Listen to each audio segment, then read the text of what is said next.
الرحمن الرحيم ولقد بوأنا بني إسرائيل مبوأ صدق ورزقناهم من الطيبات فما اختلفوا حتى جاءهم العلم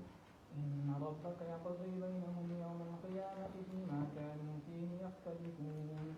فإن كنت في شك مما أنزلنا إليك فاسأل الذين يقرؤون الكتاب من قبلك لقد جاءك الحق من ربك فلا تكونن من الممترين ولا تكونن من الذين كذبوا بآيات الله فتكون من الخاسرين صدق الله العظيم. أعوذ بالله من الشيطان الرجيم. بسم الله الرحمن الرحيم. ولقد بوأنا بني إسرائيل مبوأ صدق ورزقناهم من الطيبات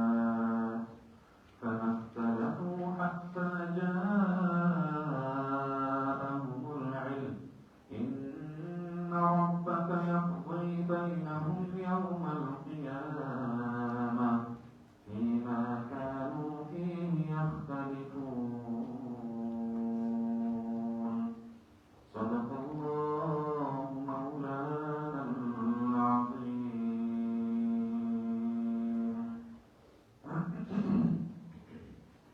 سورة يونس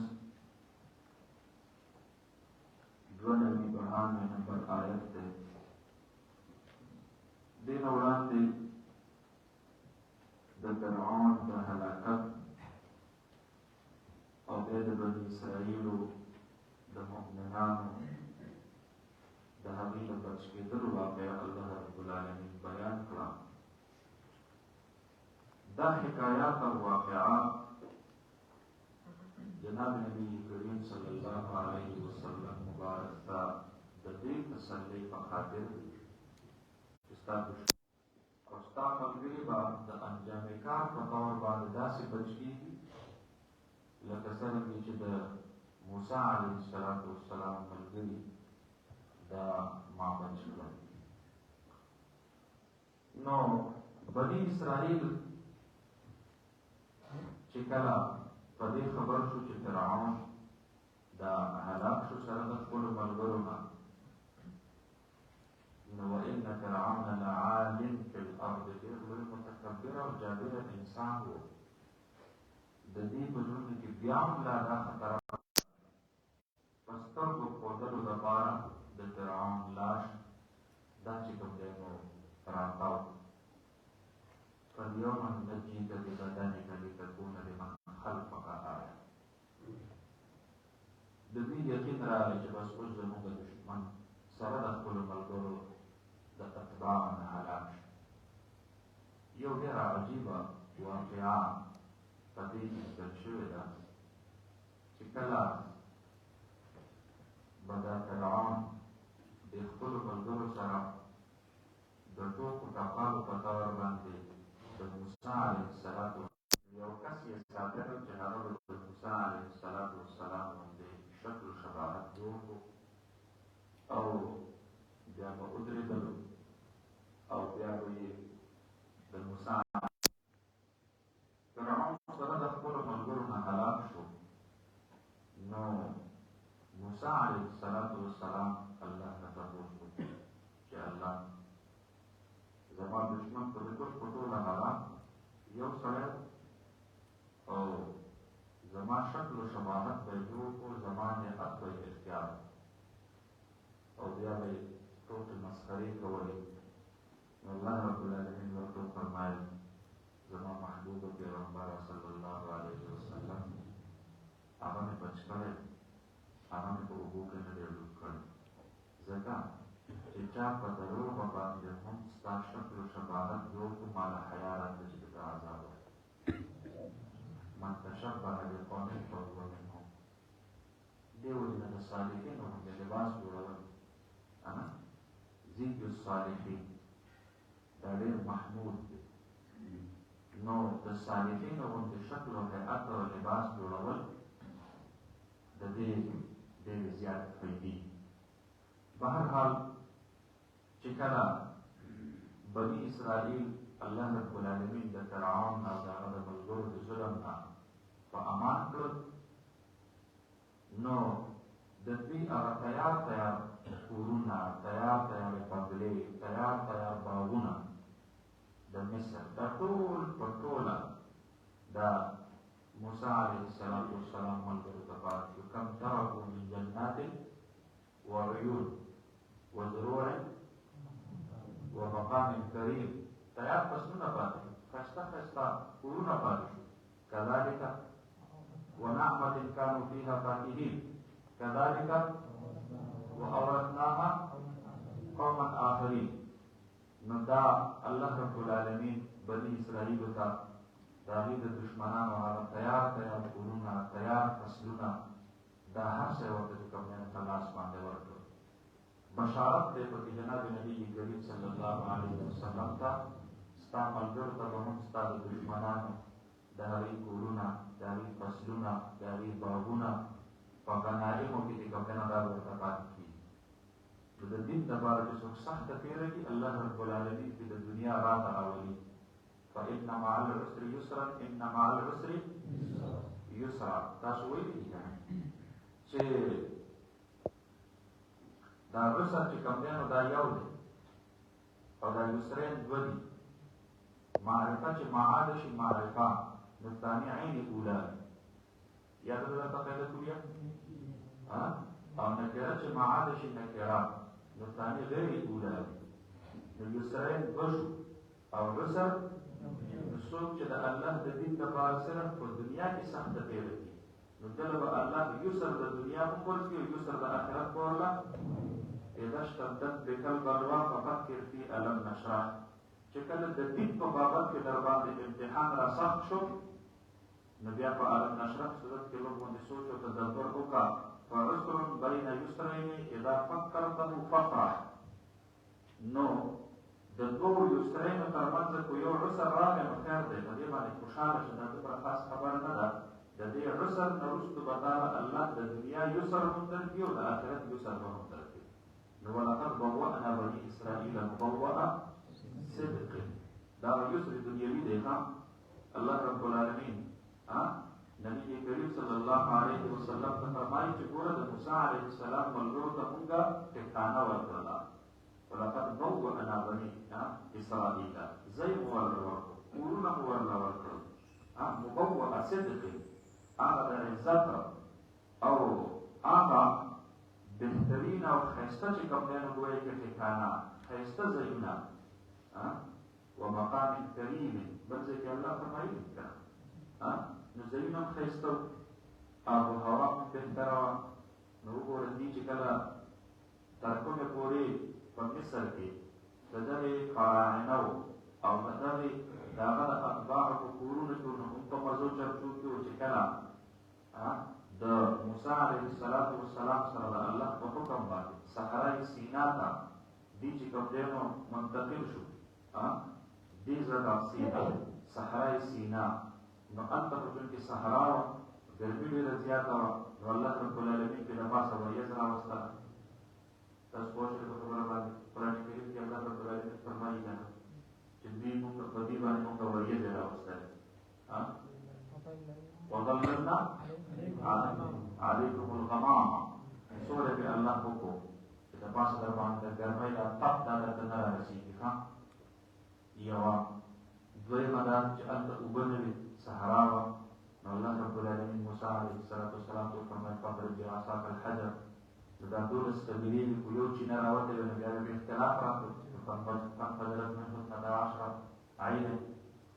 قد علم كل اناس مشربهم.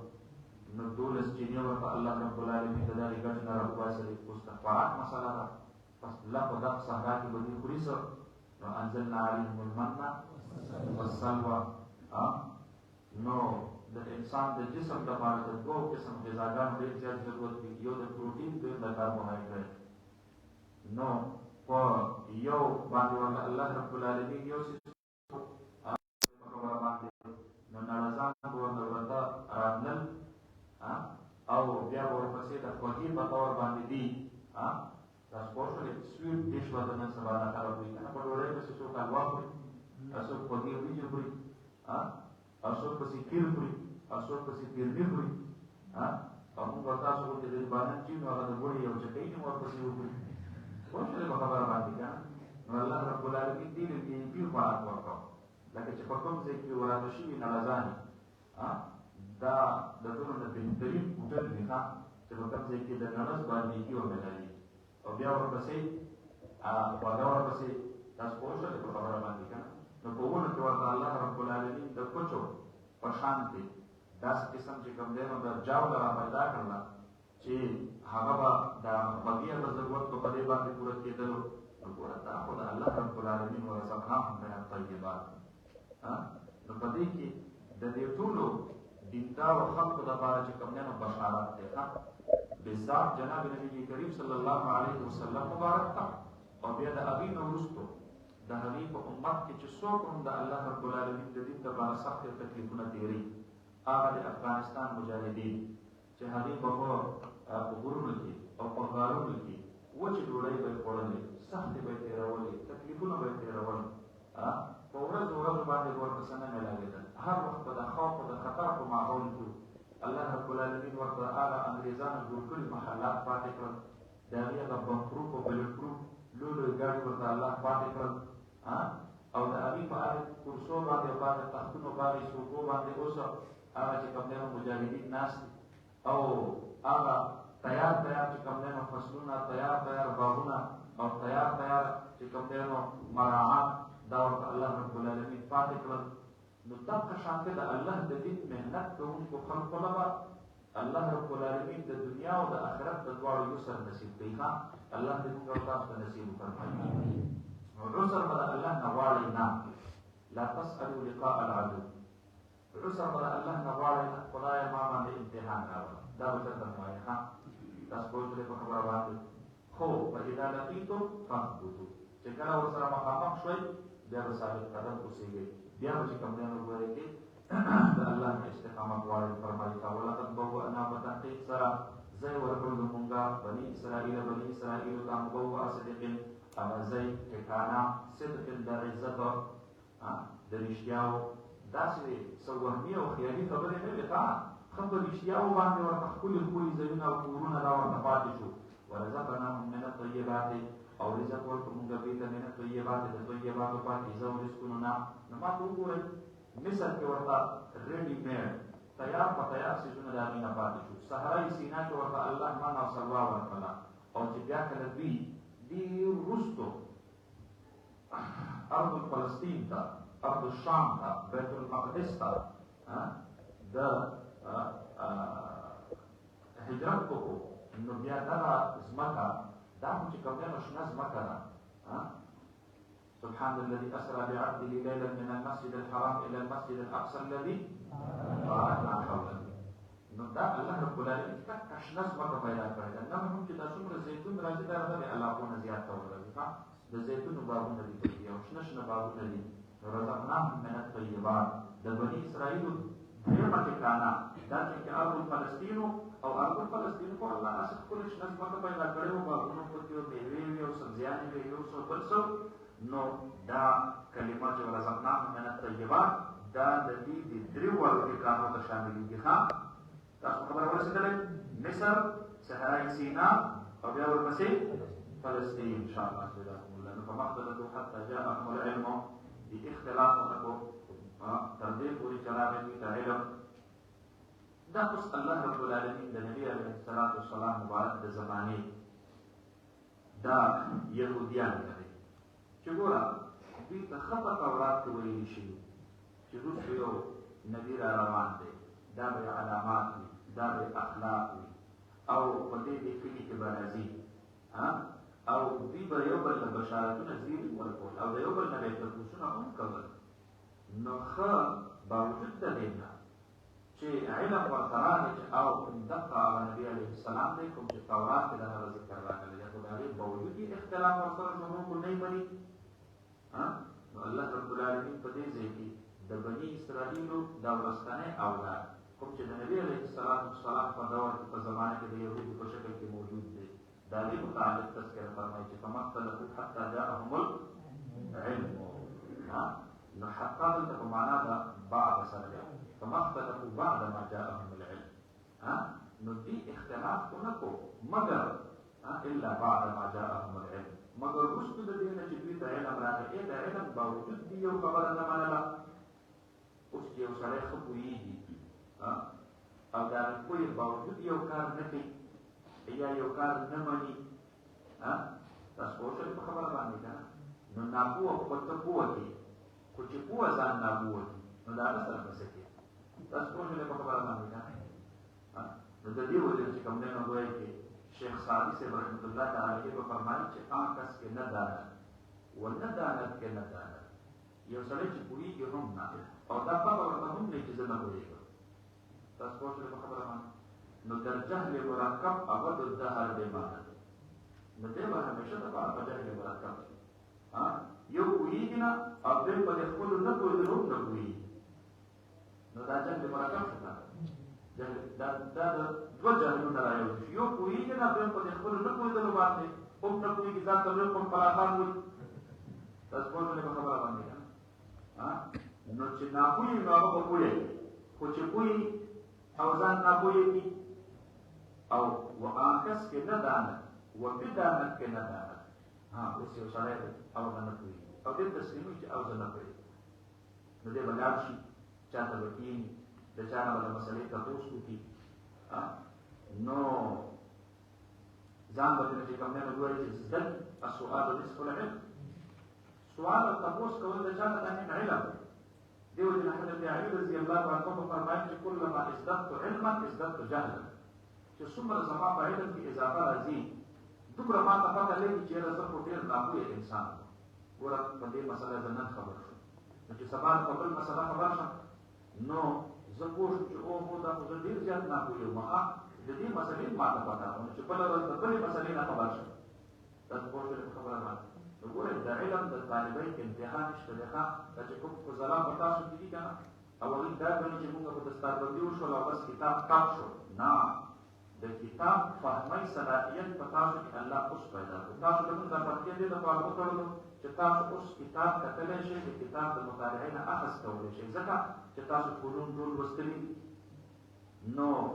علم لغت ویلی دی علم ادب ویلی دی نحو او صرف منطق بلاغت حکمت دا ټول نو تاسو چې کوم دی نو ویلي دي اصول حدیث اصول فقه اصول تفسیر دا تاسو ټول ویلي اوس په تاسو کې صرف صلاحیت چې کوم دی نو ګویا د دې وجې نه حضرت مولانا مفتي محمد تقي عثماني صاحب فرمایي چې دا څوک چې علم دا نصاب مکمل کړي دې ځان ته فارغ التحصیل لیکي زه د دې سره قایل نه یم فارغ التحصیل خو مطلب دا دی چې د دې د تحصیل د علم نه فارغ دی حالانکې د تحصیل د علم نه څوک فارغېږي نه د تحصیل د علم سلسله خو د اوس شروع شوله ځکه اوس چې کوم دی نو اله به دا صلاحیت را پیدا شو چې دې څه وکړي چې دې چې کوم دی نو د کتاب نه فهم وکړي د کتاب نه دی زده کړه وکړي تاسو پوه شئ په خبره باندې که ان من العلم ان تقول لما لا تعلم لا اعلم دا هم یو ډېر لوی علم دی حدیث مبارک کې راځي چې ته په یو خبره نه پوهېږې وروسته ووایې چې یاره زه نه پوهېږم نو لا ادري ویل دا علم نه دی ویلی څوک به دا مسلې تپوس وکړي یاره چې زه خو نه پوهېږم تاسو پوه شئ په خبره باندې که نه نو دا هم چې کوم دی نو ګورئ چې د علم یو باب دی د علم یو حصه ده تاسو پوه شولې په خبره سبا په مصیبت دا دی او غم دا دی بس چې سند یې حاصل کړو پړکۍ یې وتړلو بس دې بیا ځان ته علم کل وي ښه بل پکې ورته څوک مني نه تاسو پوه شولې په خبره باندې که حدیث مبارک کې راځي چې یتفاعل الزمان دا زمانه یعنې دا دنیا دا به یو بل ته رانږدې شي ګلوبل ویلیج به درنه جوړ شي حسین علي به دلته ناست وي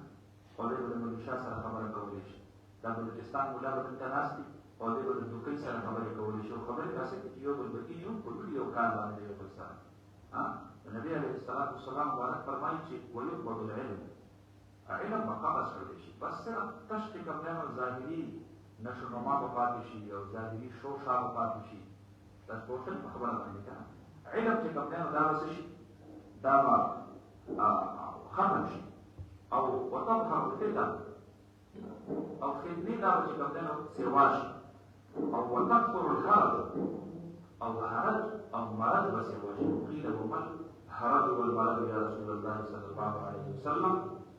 نو چا تاسو کو چې د حرج او مرض څه ته ویل کېږي د الله حبیبه نبی علیه الصلاۃ والسلام باندې فرمایي هو القتل والمقاتله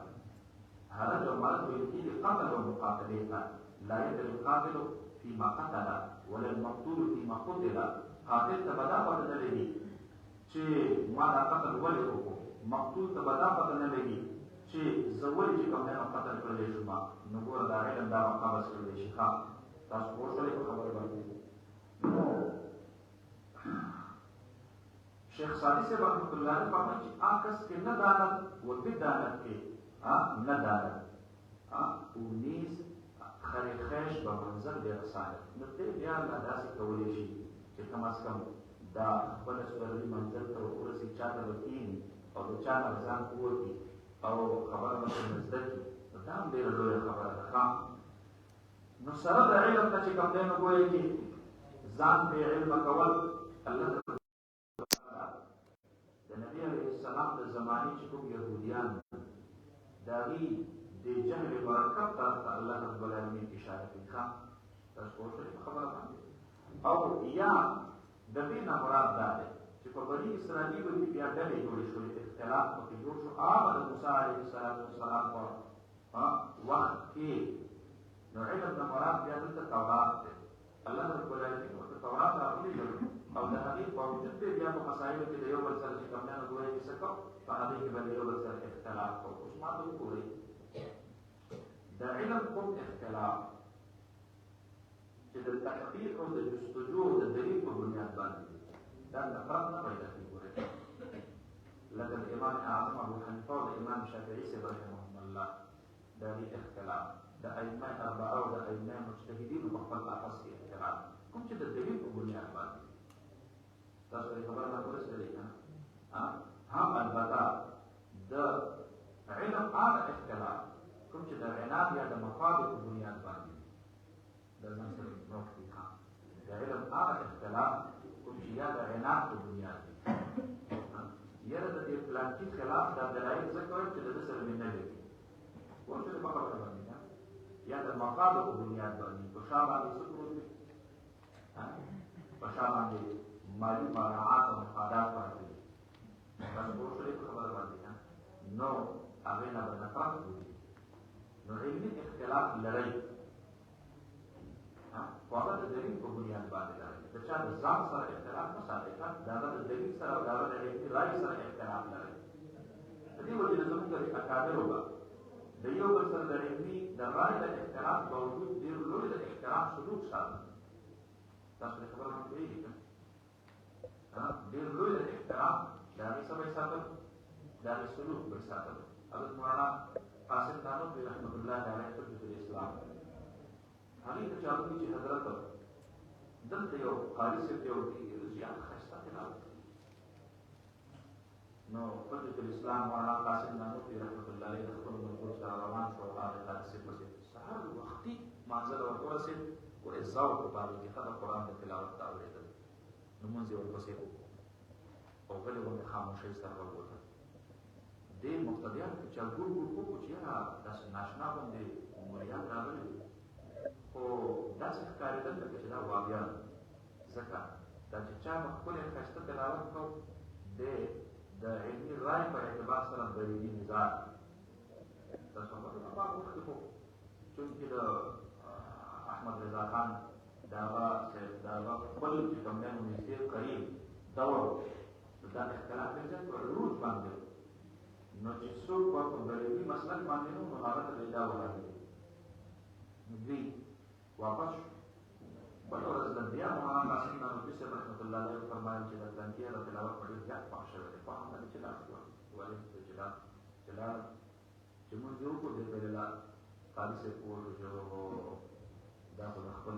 دور امام غزالي په ما پسې ولاړ دی مولانا قاسم نانوتوي رحمت الله علیه الله دې ټول علم ورکړی اب حیات یو کتاب مولانا قاسم نانوتوي رحمت الله علیه لیکلی مولانا اشرف علي تھانوي رحمت الله علیه فرمایي چې ما پنځه ډېرې مطالعه کو اوس مې پرې لږ لږ ذهن کولاو تھانوي صاحب فرمایي مونږ او تاسو غوندې کم علمه خلک هغه چې کولاو او دوه درې سطرونه ور ولولي نو بس سړی وي یاره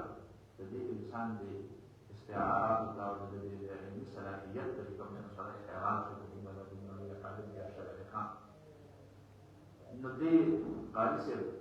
مولانا قاسم نانوتي صاحب رحمت الله علیه ته ډېر په حیرانتیا سره حضرت تاسو دي وایي په ما پسې منظور دي وایي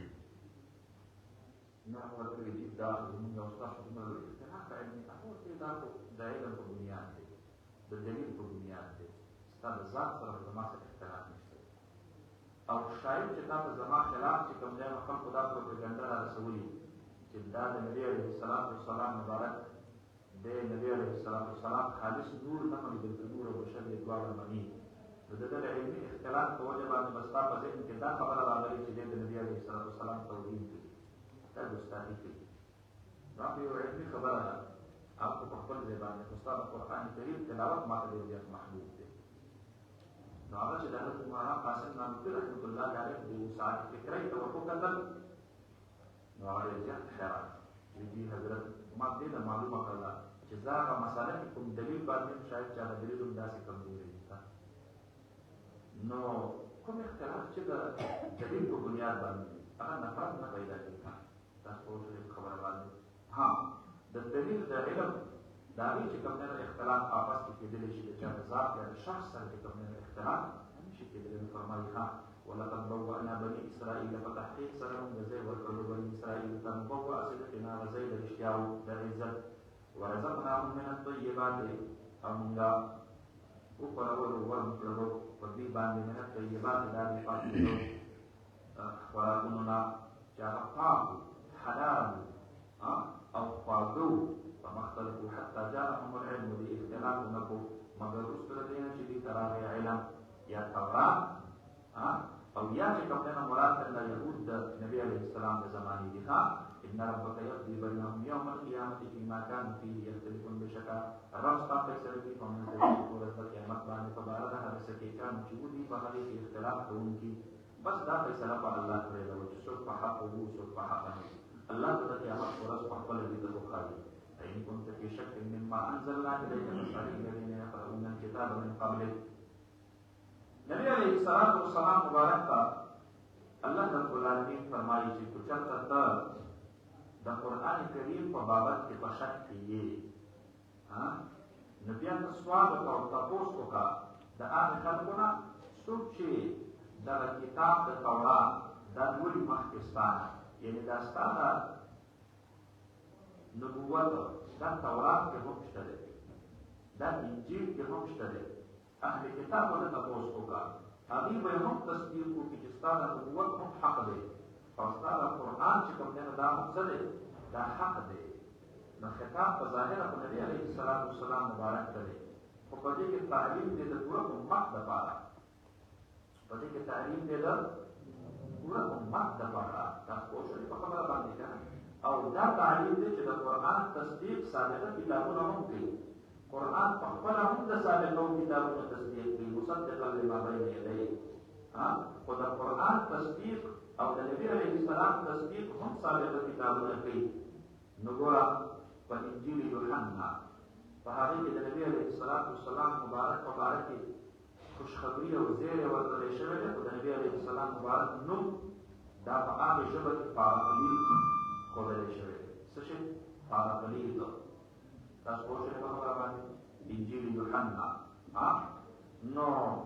په هغې کې د نبي علیه السلام مبارک نوم دا پاراقلیط ښودلی شوی دی نو دې طرف ته په دې کې اشاره ده چې دا اهل کتاب دې ښه خبر دي ستا نه یعرفونه کما یعرفونه ابناءهم لکه څرنګه چې خپل سکه زامن پېژني نو داسې نبي علیه السلام پېژني تاسو پوه شئ په خبره باندې سکه دوی کې څوک شک نشي کولی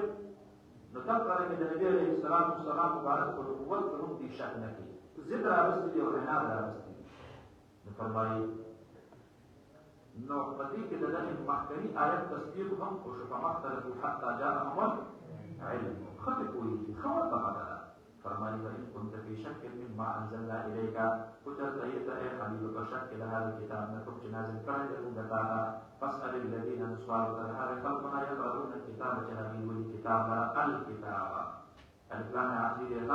مراد ترنه هغه آسماني کتابونه کوم چې د قرآن نه مخکې دي تورات دی انجیل دی زبور دی صحف ابراهیمیه دي تاسو پوه شولې په خبره باندې دا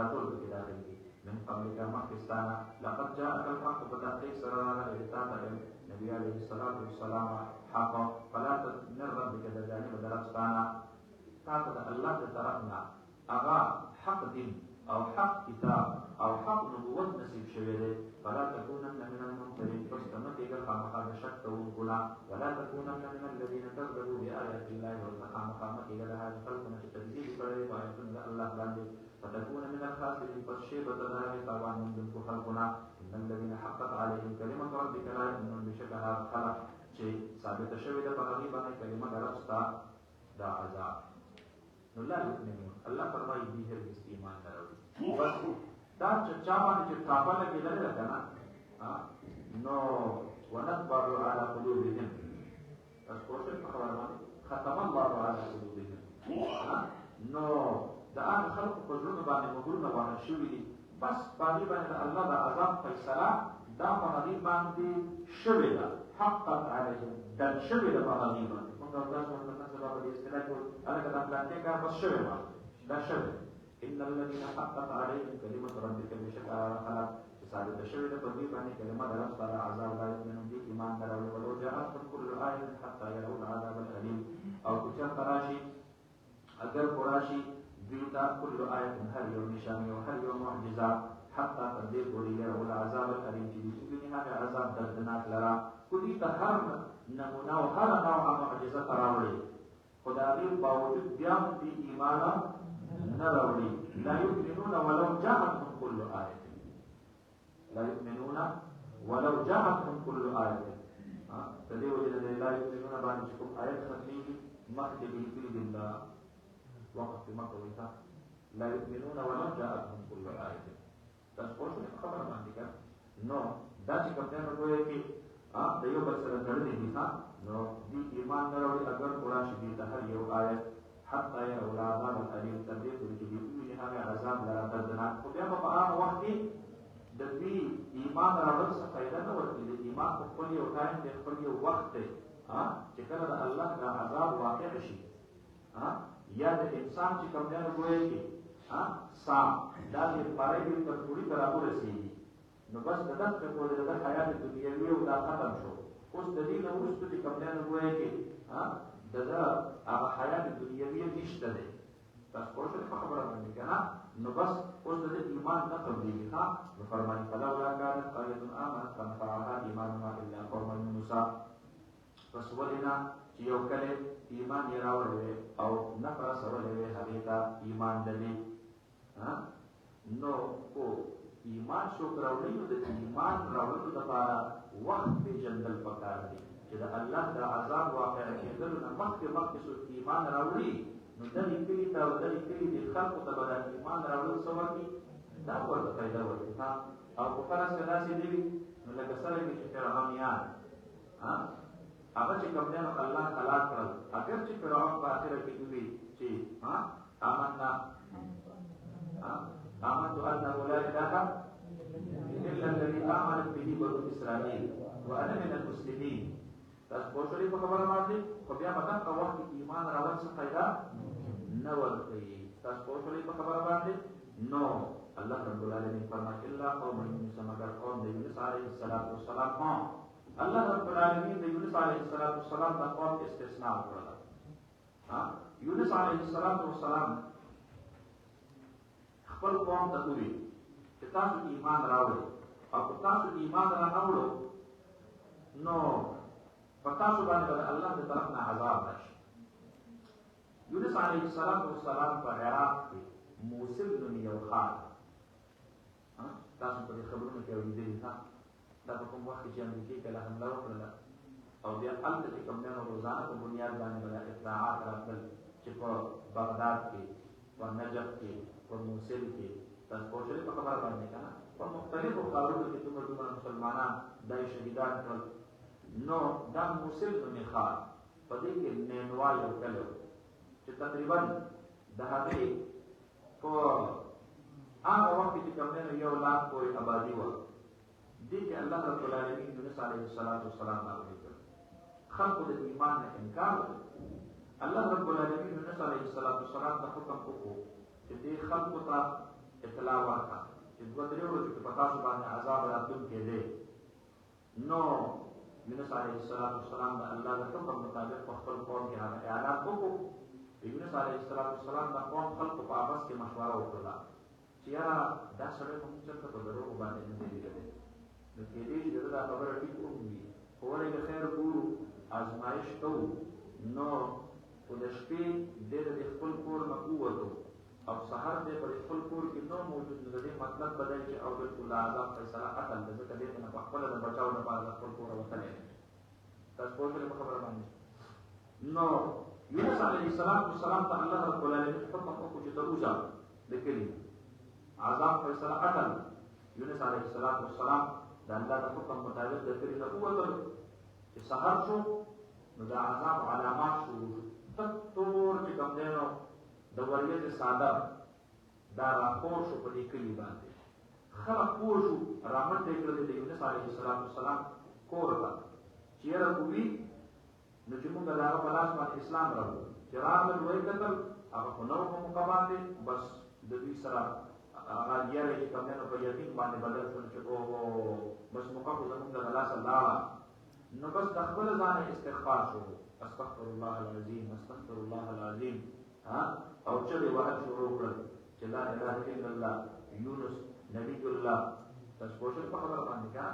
نو توبې ایستلې شروع کړل، بچي د ځان سره میدان ته راوستل، بیبیانې د ځان سره میدان ته راوستل، څاروي د ځان سره میدان ته راوستل. الله دې مخکې ټول رب الاسماء مخلوق دی، الله د دې د وجې نه په موږ باندې رحم وکړي، موږ په دې خپله خبره باندې پښیمانه یو. د ټانک کپړې یې اغوستې وي او عاجزي او ګوریا او ژړاګانې دا چغې نه چې کوم دی نو دوی یې شروع کړلې او توبې یې وباسلې. الله رب العالمین دا عذاب فیصله واپس کړله، چونکې عذاب لا واقع نه دی، صرف علامات یې ظاهر شو. عذاب لا واقع نه دی، صرف علامات یې ظاهر شو. ورځې پکې لا شته دی، لا دوه ورځې پکې په منځ کې شته دی. هلته یونس علیه السلام د کلي نه وتلی دی،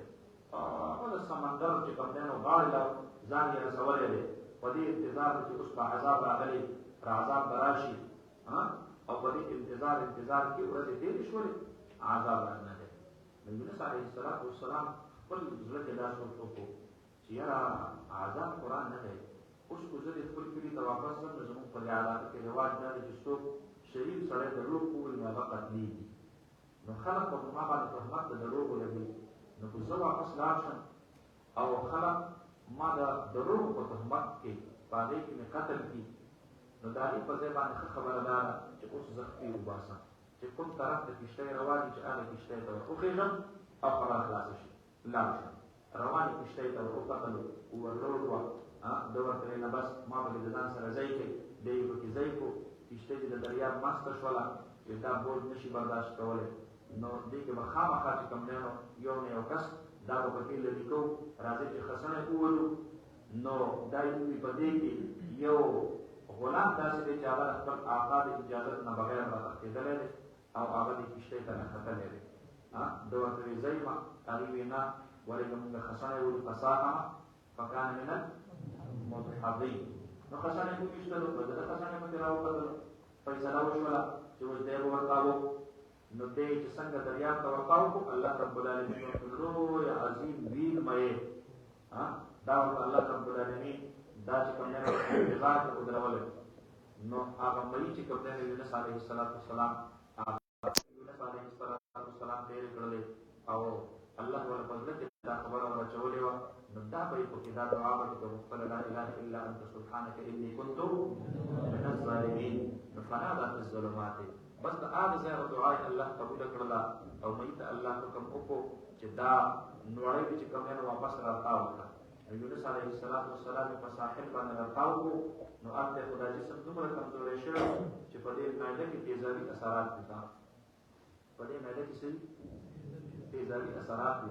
دې وجې نه دا کوم څیز چې وخوړلی شي بیا دوباره سړی خوله باندې راتاو کړي نو هغه کې هغه تیزابي اثرات ښکارېږي. تاسو خیال کړئ کوم سړی چې کومټۍ وکړي په ګاډي باندې، نو په ګاډي باندې د ډېر وخته پورې اثر چې کوم دی نو په نیبان باندې ښکاره کوي، دا تیزابي اثر دی.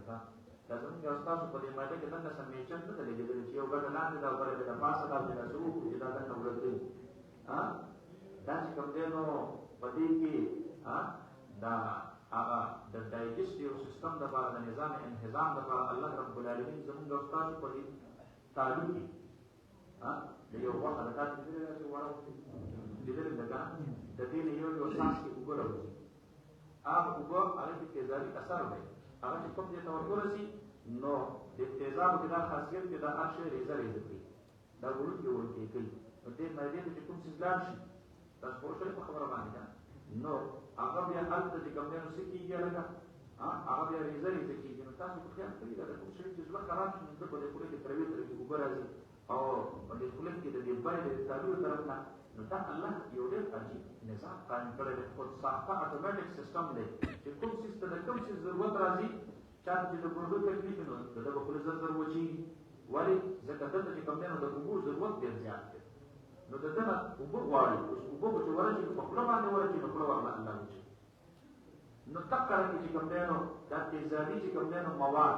دا د ماده ډېر غواړي نو په دې خپل کې دا اوبو دا ډېر زیات شروع شي دا اسه په قبول کې دا سره په خیالي کې لکه چې مایدان خراب شوی نو دا یې اثر وي خپل خام نو یونس علیه السلام باندې د هغې مایدې د تیزابي د هغې چې کوم دی نو موادو اثر دا شوی چې د وجود نه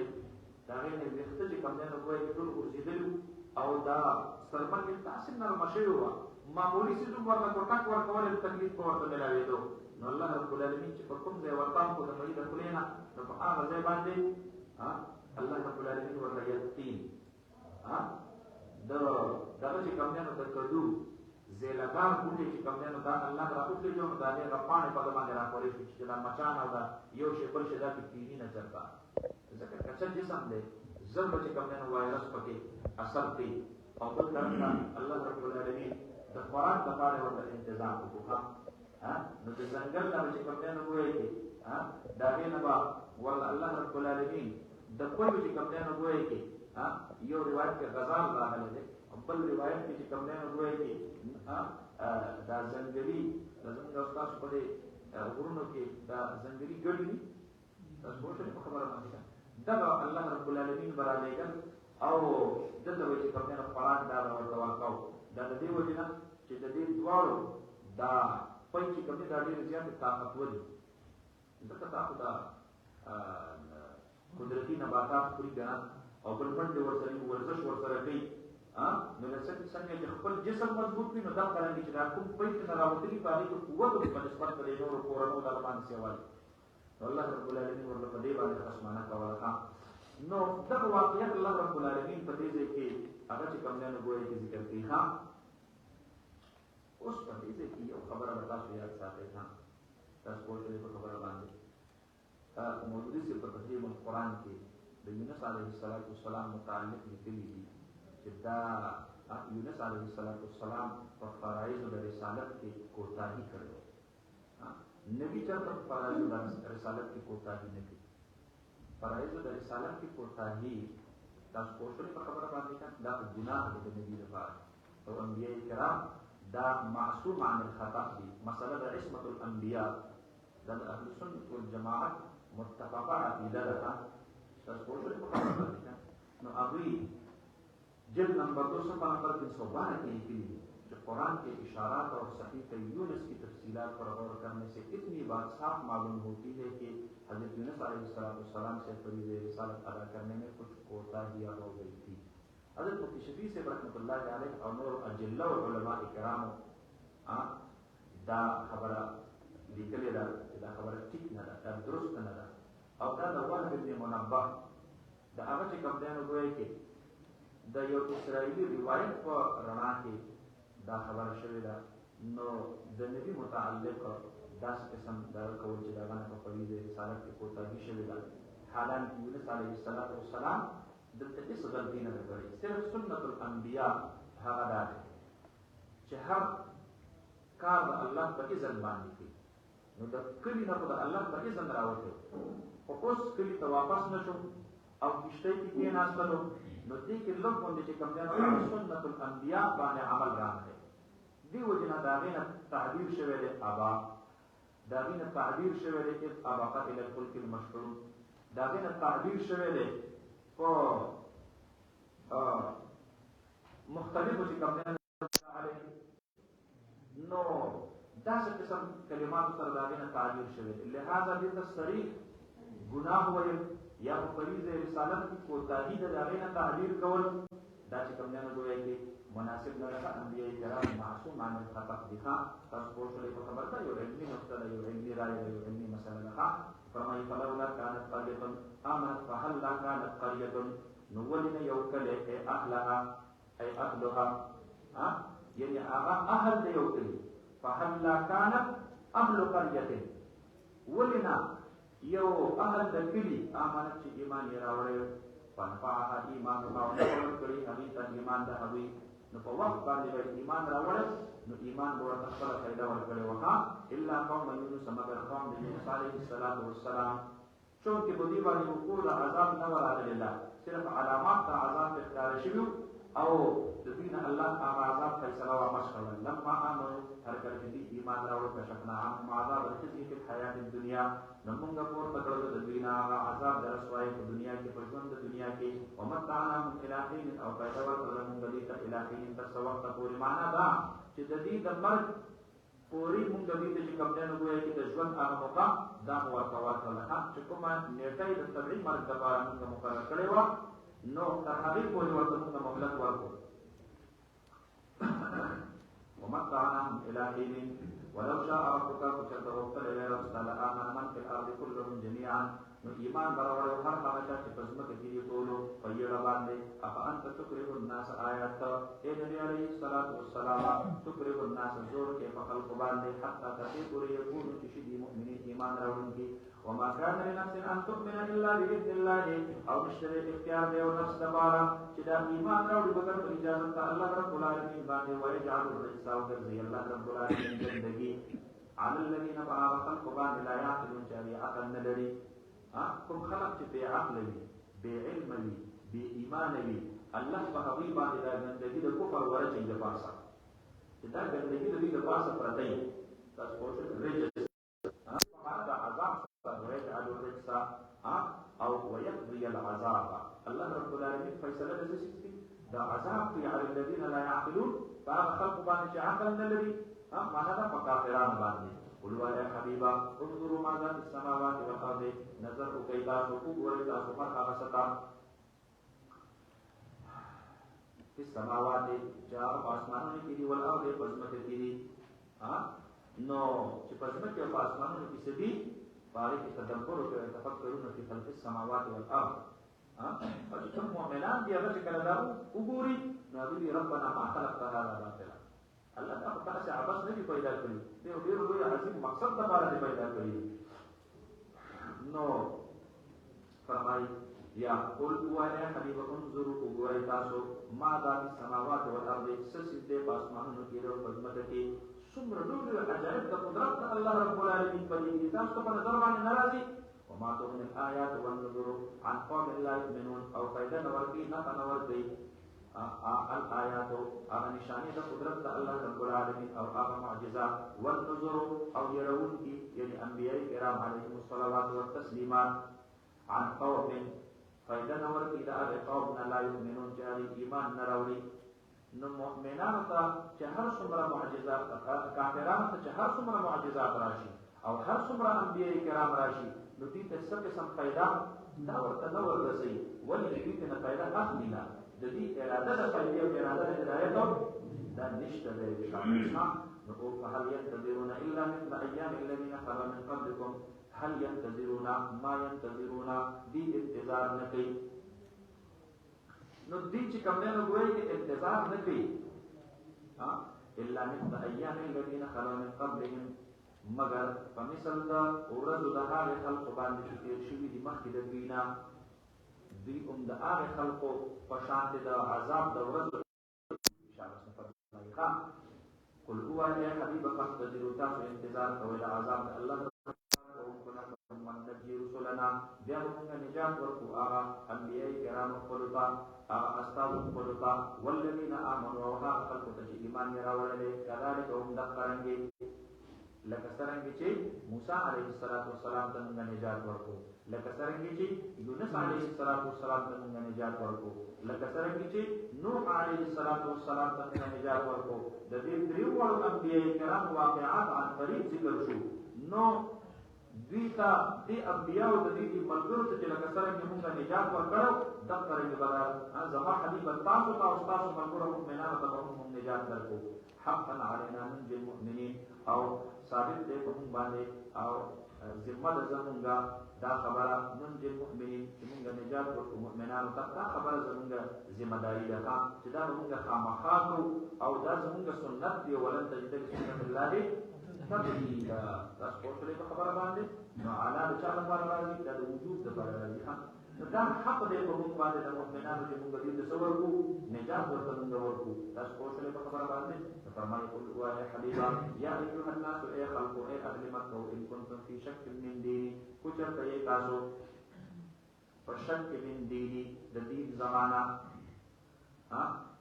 قریش چې کوم دی نو ابو طالب سے برابر یې ګلو نبی علیه السلام سره کمپرومایز کوو، روغ ورسره کوو. یو وخت دې موږ د بوتانو عبادت کوو، یو وخت موږ د خدای عبادت کوو. دې غواړي زموږ د دې بوتانو نه حلالې دی شي. نو واده ورکړو، دولت ورکړو، خدای دې زموږ د خدایانو نه حلال شي. دریم آپشن دې چې کوم دی نو وایي د مانځه او د اوداسه او د روژې او د حج او د زکات دې خبرو سره کار لري. خو دعو ما لقیصر لقیصر و ما لله لله. د حکمرانۍ په امور کې به مداخلت نه کوي، سیاست به نه کوي، د حکومت خبرې به نه کوي. حکومت به موږ خپله چلو ځان. دعو ما لقیصر لقیصر و ما لله لله. مذهب او سیاست په سر ځان لري. نو دې د جماعت کار سنبال کړي، اجره دې موږ ته پرېږدي. دې د مدرسه سنبال کړي، حکومت دې موږ ته پرېږدي. نو دا مختلف چې کوم دی نو دغه نبی علیه السلام ته اخر اخر لها. نو الله رب العالمین دا آیتونه نازل کړل. قل یا حبیبا یا ایها الناس ای خلقو ای مکی والو ان کنتم فی شک من دینی، کوچرته یې تاسو په شک من دینی د دین زمانہ انه حق یا حق کو تاسو د دې حقانیت په باره کې شکمن یې. نو فلا اعبد الذین تعبدون من دون الله. نو کوچرته تاسو دا وایي چې مال به واده وکړي، مال به پیسې راکړي،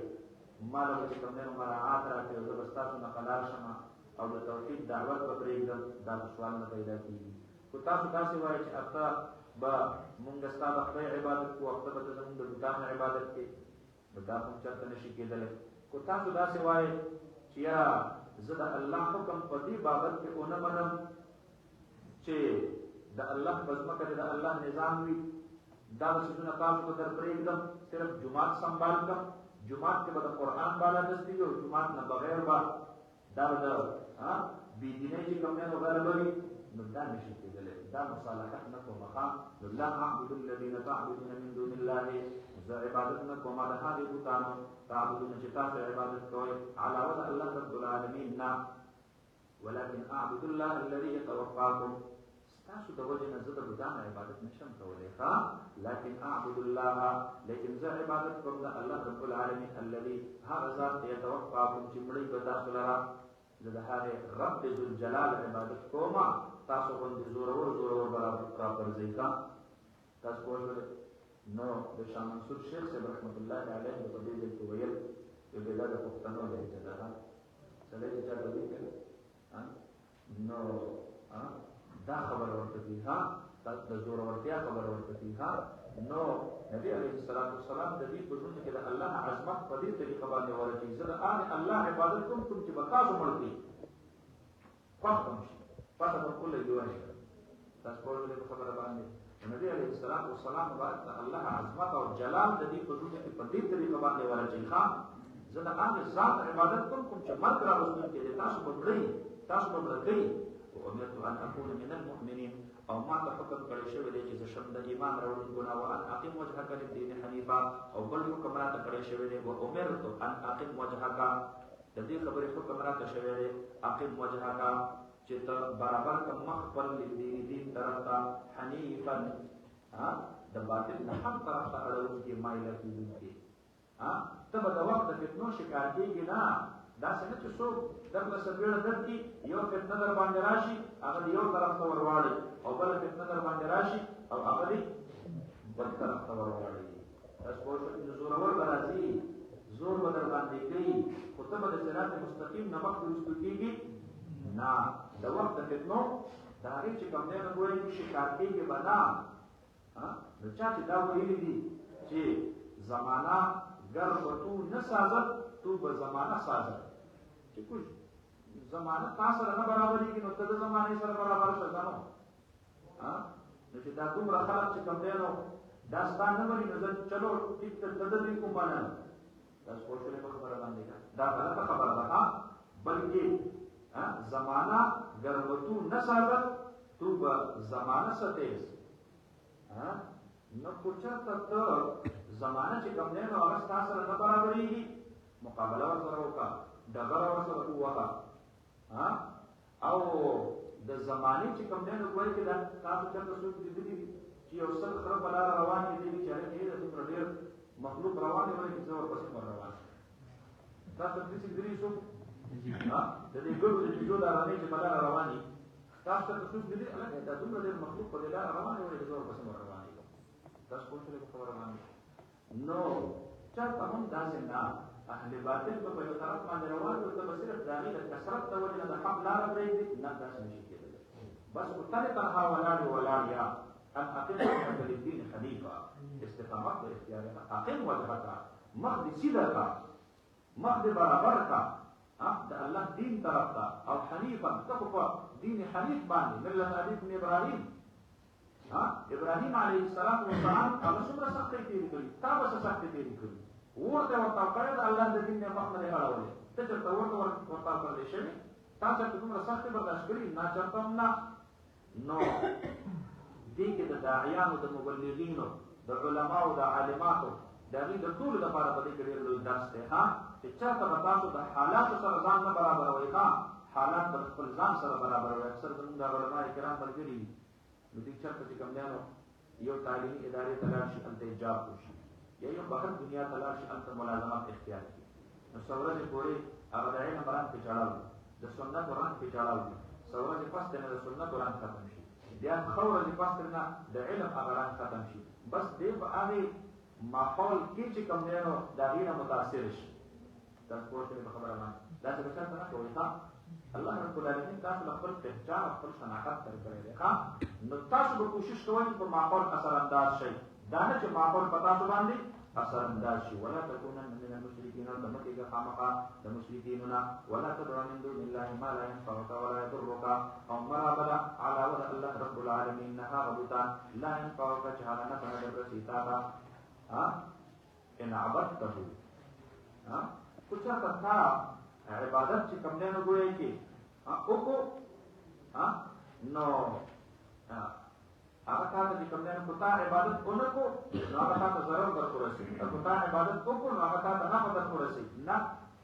دا څیزونه نه ستا په عبادت تا ته نفع در رسولی شي، او نه په نه عبادت باندې تا ته نقصان در رسولی شي. ولا تدع من دون الله ما لا ينفعك ولا يضرك فإن فعلت فكرت أخرلك فإنك قد شكرت إذا فدغ وقت من الظالمين دا ظالمان نبري تتجاوز كون نبري وإن يمسسك الله أو كترت مسك الله رب العالمين تعالى بالضر التكليف باندي. نو دا خطاب جناب نبی کریم صلی الله علیه وسلم ته تعلیم دی په د امت لپاره. تاسو پوه شئ په خبره باندې. فرمایي وإن يمسسك الله وكترت مسك الله رب العالمین تعالی بالضر په تکلیف باندې فلا کاشف له الا هو، نشته دی پورته کوونکی د دغې تکلیف د دغې ضر الا هو مگر الله رب العالمین دی. عقیده دا په الله رب العالمین باندې درسته ساته چې هر څه کوونکی په دنیا کې مؤثر ذات څوک دی؟ دا الله دی. وإن يردك بخیر، نه که چېرته دې اراده وکړي او الله اراده وکړي په تا باندې بخیر د خیر، نو الله تعالی صحت در نصیب کی، دولت در نصیب کی، آزادی در نصیب کی، نعمت در نصیب کی، بالادستی در نصیب کی. تاسو مې مخکې ویلو د خیر چې کوم دی نو د هغې ډېر شي انواع او اقسام دي. فلا راد لفضله، نشته واپس کوونکی د فضل د الله رب العالمین دپاره. فلا راد فلا دافع، نشته دی دفع کوونکی واپس کوونکی. الله چې تعالی کوم نعمت درکړی خو دا ټول دنیا در سره ناسودي کوي خو چې الله نه غوښتلی دا نعمت ستاسو سره کېدلی نشي بس یقین ساته مطمئن خان الله رب العالمین باندې خپل عقیده مضبوطه ساته یصيب به من یشاء من عباده رسي الله رب العالمین پر خیر سره من هغه څوک یشاء من عباده چې وایي الله رب العالمین د بندګانو خپلونه الله رب العالمین دا خیر په خپل بندګانو کې چې چاته وغواړي نو هغه ته ورسي وهو الغفور الرحيم قل يا أيها الناس قد جاءكم الحق من ربكم هو يا حبيب أي خلقه فتحقيق سراغا لتاس فقط بجانب درس فاسمنا فمن اهتدى فإنما يهتدي لنفسه هذا سوچ چې هدایت اختیار کړو نو پس دې هدایت مومي د خپل ځان لپاره معنا دا چې ثواب د هدایت د نفس د ذات ته ورسیږي بل چاته چې کوم نه وایي د دې فائدہ دا ورستو ورسیږي اول تر دې فائدہ د خپل ذات ته ورسیږي او من دل فإنما يدل عليها او هغه څوک چې ګمراه شو نو فإنما يدل عليها فإنما وبال ضلاله عليها نو وبال د ګمراهۍ د خپل نفس باندې دی بل چاته بس تاوان ورکړسي الکه کو سکه نو ځان ته نقصان ورکړسي او ما انا علیکم بوکیل او نه يم زه پتا سو باندې دارو او چوکیدار خامخا تاسو کارساز تاسو نگهبان او تاسو ذمہدار دا بزیما نه د زنیما تاسو په خپل خپل ځان ذمہ داران یې واتبع ما يوحى اليك واصبر حتى يحكم الله وهو خير الحاكمين تابعداري کوه د هغه قرآن چې وحي کولې کېږي تا ته حبیبا صبر کوه تر هغه وخت پورې چې فیصله وکړي الله رب العالمین او الله رب العالمین ډېر بهتر فیصله کوونکی دی بسم الله الرحمن الرحیم الف لام را کتاب فصلت آیاته ثم فصلت من لدن حکیم خبیر دا سورې هود دی ترتیب عثماني سره دا یو لسم نمبر دی ترتیب نزولی سره دا 250 نمبر سورت دی د دې سورت درې چې کوم نه موضوعات دي نمبر 1 دعوت نمبر 2 تفهیم نمبر 3 تنبیه دا سورې هود دی په دې سورت کې د نوح علیه السلام ذکر هم شته د هود علیه السلام واقعات کې هم شته د صالح علیه السلام واقعات کې هم شته د شعیب علیه السلام واقعات کې هم شته د لوط علیه السلام واقعات کې هم شته د ابراهیم علیه السلام واقعات کې هم شته او د حضرت موسی علیه السلام واقعات کې هم شته تاسو څه د ډیرو انبیاء کرام واقعات هغه په دې سورۃ کې چې کوم الله رب العالمین راجمع کړی په دې سورۃ کې د قیامت د عذابونو په تفصیل ذکر دی د نبی علیه السلام مبارک سباز ویخته دا سپین شو د ابوبکر صدیق رضی الله عنه ترنه تاسو کو د الله حبیب لکه چې بوډا شو ها نبی علیه السلام مبارک ورته فرمایي دا زما د ویختو سپینواله د عمر په سیواوالي باندې نه دی ښه بلکې دا زما د ویختو سپینواله دا د سورې هود هغه هولناک او دردناک عذابونو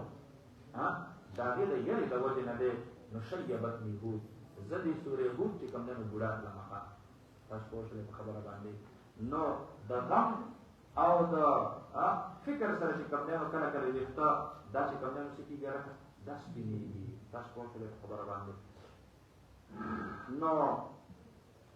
د دې صورت د ماقبل سره راغله دا چې کوم نه واضح دی اته د دې مخکې صورت په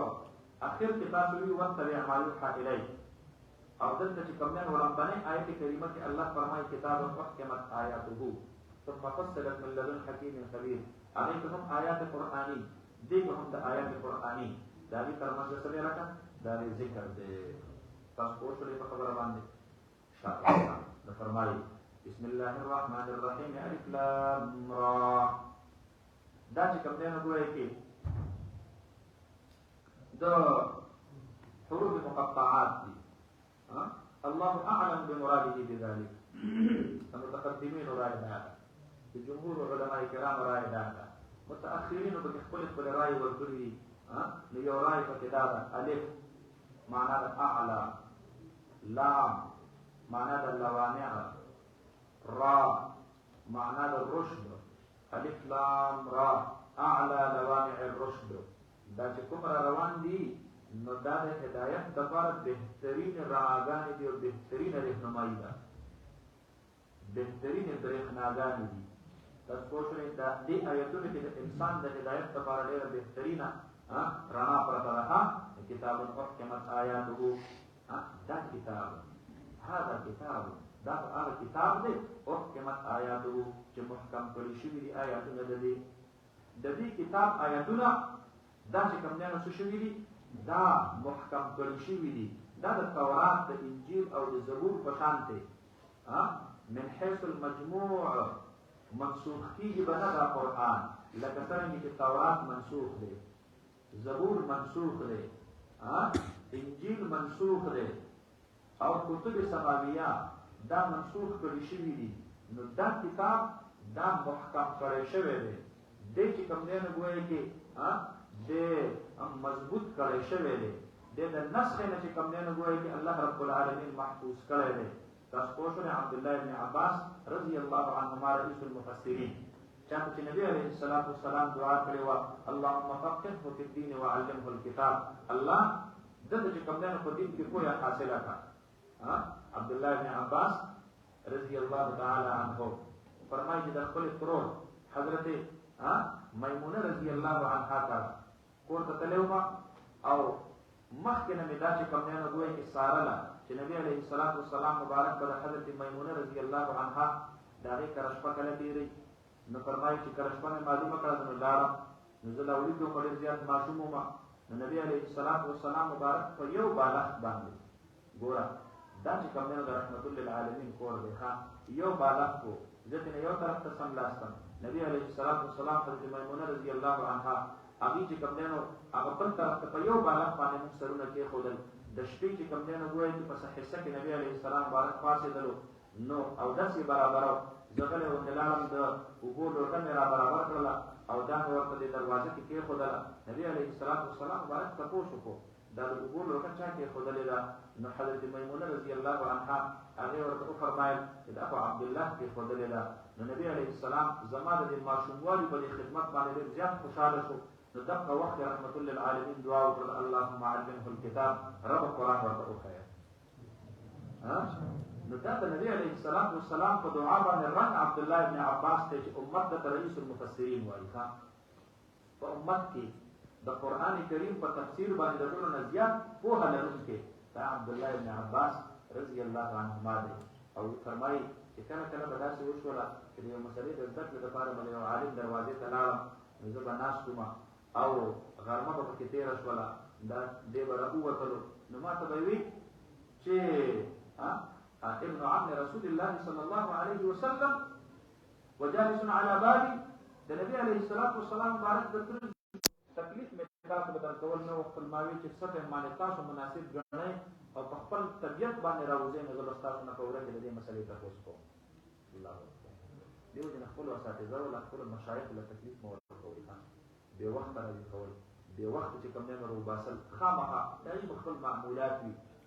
نو چې کوم کې هغوی ته سهولت وي د هغې مطابق چې کوم دی نو دا کول پکار وي تاسو پوه شولئ په خبره باندې نو هغه عظیمه هستي ده هغه فرمایي چې کتاب احکمت آیاته دا هغه قرآن هغه کتاب دی چې د دې آیاتونه محکم شوي دي د تورات او د زبور د انجیل په شان د دې د نسخ چې کوم دی احتمال نشته دی نو ثم فصلت او بیا بیان کړي شوي دي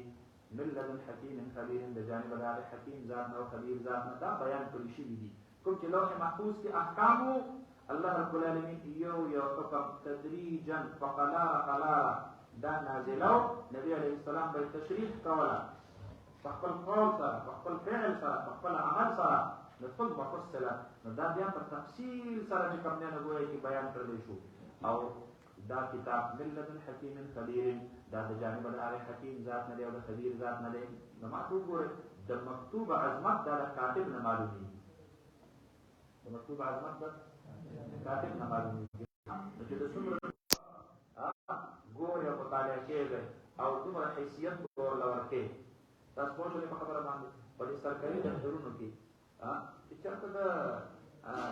چوکۍ د انسپکټر صاحب د طرف نه لیټر راشي خلک وایي او زه بس چلو ټیک ته صحیح ده څه چل به ورله کوو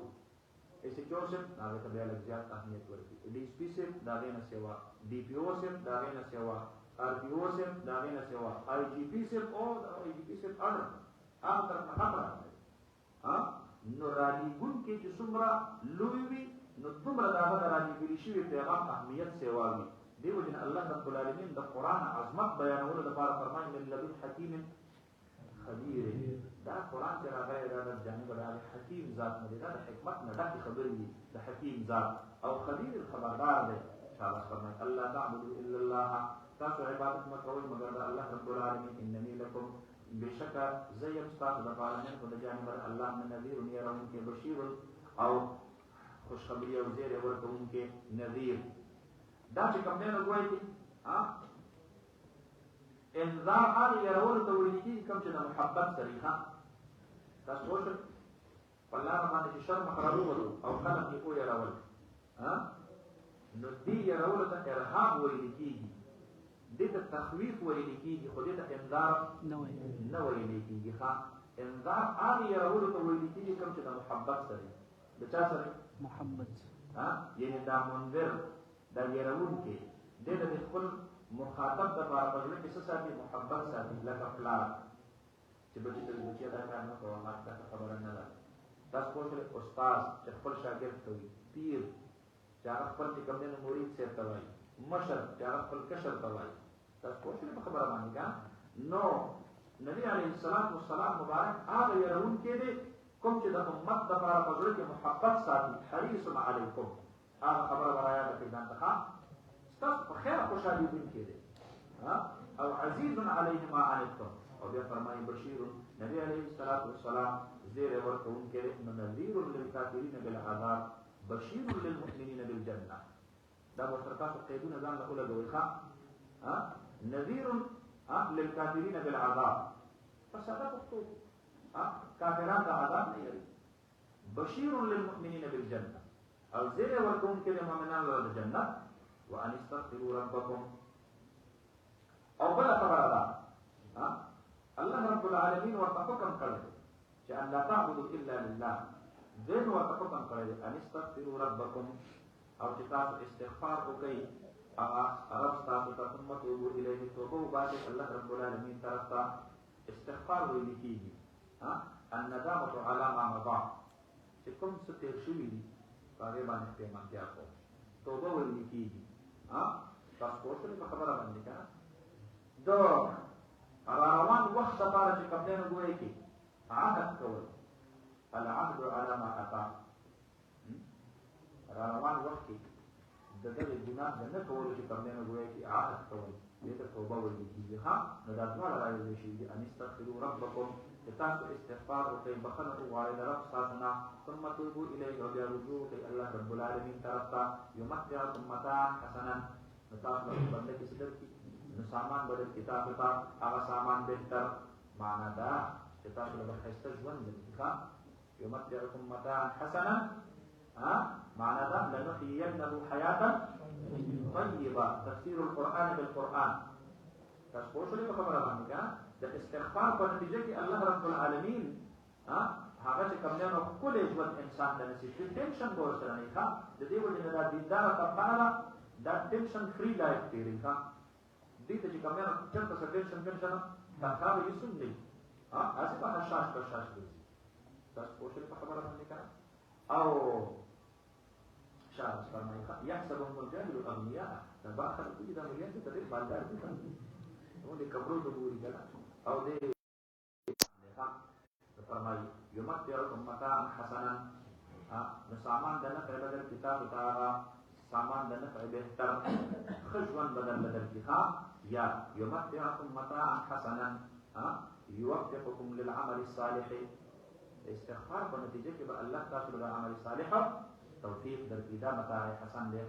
الى اجل مسمى تر یو نیټې متعینې پورې چې هغه مرګ ستاسو دی الى الموت. تر مرګه پورې به درله ښه ژوند درکړي، تر مرګه پورې به درله د عمل صالح توفیق درکړي. ویؤتي کل ذي فضل فضله او الله رب العالمین ثم توبوا الیه. نو استغفار وکړئ او توبه وباسئ، نتیجه به دویمه تاسو ته دا راشي چې یؤتي کل ذي فضل فضله وربطي الله رب العالمین هر یو خاوند د فضل ته هغه فضل خپل. نو وړاندني فضل نه مراد عمل صالح دی او دویم فضل نه مراد جنت دی. الله رب العالمین به هر عمل صالح کوونکي تصور کی جنت ورکړي. تاسو پوه شئ خبره باندې یا تفسیر القرآن بالحدیث ما ته وګورئ نبی علیه السلام مبارک یو ورځ داسې تشریف فرمایي حضرت عباس رضی الله عنه په دې ورځ کې راښکاره نبی علیه السلام سره پات ابوبکر صدیق رضی الله عنه ناست دی هغه ورپاسېدو د نبی علیه السلام مبارک تره دی سپین ږیری دی مشر دی مخې ته ولاړ شو سلام یې ورله وکړو او بیا یې واپس راوستلو او چې په کومه طلایي د نبي علیه السلام مبارک سره په خپله ناست و په حقه ځای باندې د نبي علیه السلام دا تره کېنه نبی علیه السلام د خپل تره په احترام باندې ډېر زیات خوشحاله شو او ویې فرمایل اهل الفضل یعرف اهل الفضل ګوره قدردان خلک دا چې کوم دی نو په قدر باندې پوهېږي که نه دا قدرداني پېژني که نه ابوبکر صدیق په خپله قدردان دی نو زما د ترې څومره احترام وکړو نبی علیه السلام د خپل تر سره ډېر مده اواز کې خبرې شروع کړلې نو ابوبکر صدیق صاحب نه وروسته تپوس کوي حضرت موږ سره دې خبرې کولې ټیک ټاک وې تر سره دې خبرې شروع کړلې په قلاره قلاره دې خبرې کولې ولې چې بیماري تکلیف در باندې راغی نو نبی علیه السلام بارک فرمایي نه ابوبکر صدیق چې کله زما دا تر حضرت عباس راښکاره شو جبریل امین علیه السلام الله ما ته راولېږلو او ما ته فرمایل الله فرمایي زما محبوبه دا سپین ږیری ستا تره دی تره په احترام کې په شان کې پلار وي د سره داسې د ادب سره خبرې کوه څنګه چې د پلار سره د ادب سره د خبرو کولو حکم دی ابوبکر صدیق ما ته الله رب العالمین دومره تاکید راولېږلو څومره تاکید چې تاسو صحابه کرامو ته زما د وړاندې د احترام سره د خبرو کولو چې کوم دی نو ګویا حکم تاسو ته فرمایلی چې لا كجهل بعضكم لبعض او رسل بیا تذکیره تنبیه ده ان تحبط اعمالكم وانتم لا تشعرون په دې معمولي بیا د بیان باندې بس تاسو ټول عملونه ضایع شوي وي نو د صحابه د نبی علیه السلام مبارک د وړاندې په تیز اواز سره خبرو کولو باندې د اعمالو د زیات خطره ده نو همدغه څرنګه چې کوم دی نو که ما د خپل تر سره د بې ادبۍ په انداز کې خبرې کړې وې هسې نه الله زما اعمال نه وي ضایع کړی نو مشرانو سره د احترام په انداز کې خبرې پکار دي دې وجې نه حدیث مبارک کې راځي ان من اجلال الله تعالی اکرام بالشیخ المسلم د مسلمان سپین ږیري احترام کول دا د الله احترام کول دی او د الله عزت کول دي او کوم ځوان چې په خپله ځوانۍ کې د سپین ږیري احترام کوي نو نبی علیه السلام فرمایي ما من شاب اذا اکرم شیخا عند سنه الا قیض الله عند سنه من یکرمه چې څوک په خپله ځوانۍ کې د خپل وخت د سپین ږیرو احترام کوي الله رب العالمین به دته په بوډاپه کې د هغه وخت د ځوانانو د طرف نه د احترام ژوند نصیب بس پوه شولې په خبر باندې نو ګوره د دغې حدیث نه معلومیږي چې اهل الفضل یعرف اهل الفضل نو ویؤتي کل ذي فضل فضله چې کوم سړي د الله د نعمتونو قدرداني کړې ده نو الله رب العالمین به هغه ته د نعمتونو نور هم سوا د جنت په صورت کې به الله ورکړي تاسو پوه شولئ خبره باندې ورسېدلې تاسو ان شاء الله فرمایي ښه ويؤتي كل ذي فضل فضله وان تولوا فاني اخاف عليكم عذاب يوم كبير او كچرته تاسو اعراض وکړو تاسو یې شکه یې په تاسو باندې عذاب ته هغه ورځې لوی الى الله مرجعكم خاص الله رب العالمین توام استاسو وهو على كل شيء قدير او الله رب العالمین په هر یو شي باندې قادر دی الا خبردار انهم يثنون صدورهم ليستخفوا منه الله یو ډیر اهم اعلان کوي د دې وجه نه آغاز کوي 50 سره الا خبردار ټینشن اټینشن دې طرف ته متوجه شئ دا دې نه وروسته یو ډېره اهمه خبره را روانه ده او هغه څه ده د دې کفارو ته چې نبي علیه السلام د دین دعوت شروع کړو نو دوی به خپلې سینې بل طرف ته ورواړوي تاسو پوه شئ په خبره باندې د نبي علیه السلام نو الله دا آیتونه نازل کړل انهم یثنون صدورهم آیا دوی دې دپاره خپلې سینې اړوي لیستخفوا منهم چې دوی ځان پټ کړي د نبی علیه السلام چې کوم دی نو د دې وینا على حين يستغشون ثيابهم خبردار کوم وخت چې دوی ځان پټي په خپلو کپړو کې نو یعلم ما یسرون وما یعلنون الله رب العالمین چې دوی دا کومې خبرې پټي هم پې الله عالم دی چې کومې خبرې ښکاره کوي هم پې الله عالم دی دویمه ترجمه ما ته وګورئ دوی چې به کله خپل منځ کې خبرې کولې او د نبي علیه السلام خلاف ته مشورې کولې دا خبره مې ځان نه داسې چاپېره کوم هلک یې راوښتل تاسو د پوډریان لیدلي چېرته په یو ساعت کې 3 کسان راغونډ شوي دي که نه لیدلي دي که نه دا د نورو خلکو نه ځان پټوي نو دوی به دغه شان دي چې کوم دی نو ګویا کې دا څادرونه دا کپړې به په ځان باندې ډبل کړلې نو یثنون صدورهم دوهراو به کړلې ډبل به یې کړلې چې کوم دی نو ګویا کې هغه خپلې سینې مطلب دا یو خوا به د سینې راز شي نو دا به په سینه کې پروت وي او بل خوا د خولې نه چې کومه خبره راووتله هلکې څادر راپورته چې یو بل ته غلې غلې ووایي تاسو پوه شولې که نو دا څادر به زموږ دپاره دویمه سینه شي چې دا خبره چې بار لیک نه شي تاسو پوه شول نو دوی به ډبل کولې سینې خپلې معنا دا یو سینه به یې دغه وه کومه چې په کچجو کې راګیره وه او دویمه سینه به یې هغه جوړه کړله کومه چې په دې محفل کې په څادر کې برابنده وه تاسو په دې ترجمه باندې پوه شولې نو الله رب العالمین فرمایي چې لیستخفوا منهم دې لپاره چې دوی پټېدل غواړي د الله نه الله حين یستغشون ثیابهم کوم وخت چې دوی ځان چې کپړې په خپلو کپړو کې راپټي د اضافي صادرونه په یو بل باندې راواچي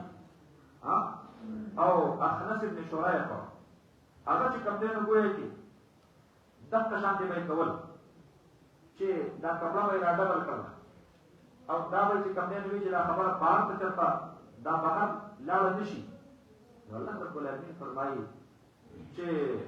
تاسو چې کپړې نه ګویا کې چې کومې خبرې پټوي هغه باندې هم الله عالم دی او چې کومې خبرې ښکارا کوي هغه باندې هم الله عالم دی الله نه کوم شي پټوي فرمایي يعلم ما يسرون وما يعلنون الله رب العالمین عالم دی په هغه څه باندې چې دوی یې پټي او هغه څه باندې چې دوی یې ښکارا کوي انه علیم بذات الصدور بشک الله رب العالمین نو دا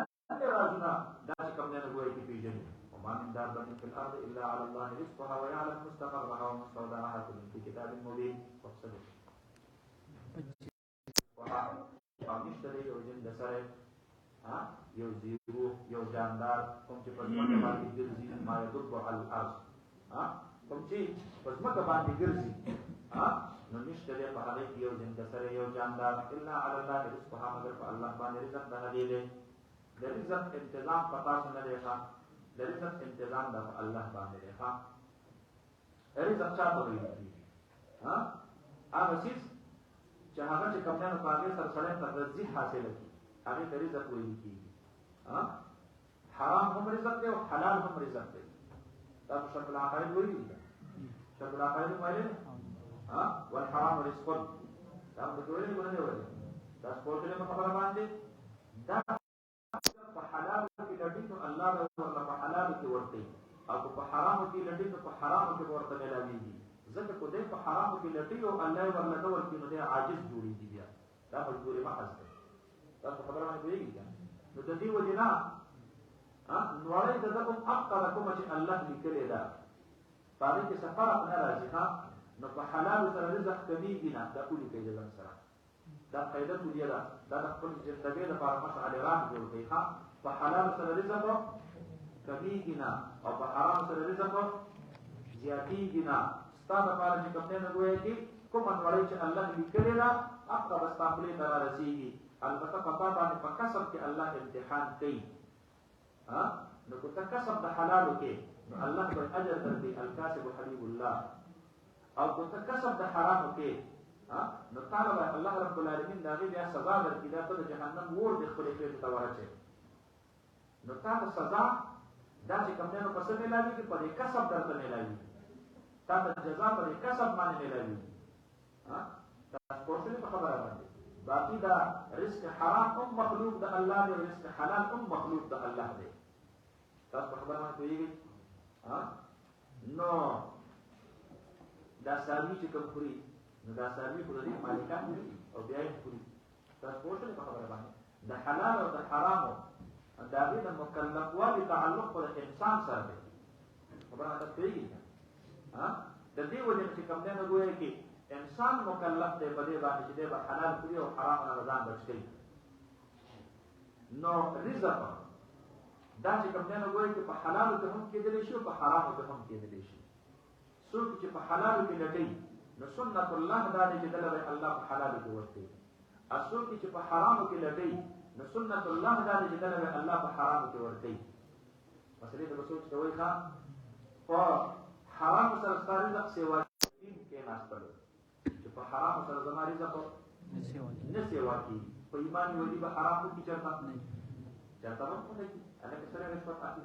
انا کسره کمیشن اخلي انا کسره پاره کوم دینو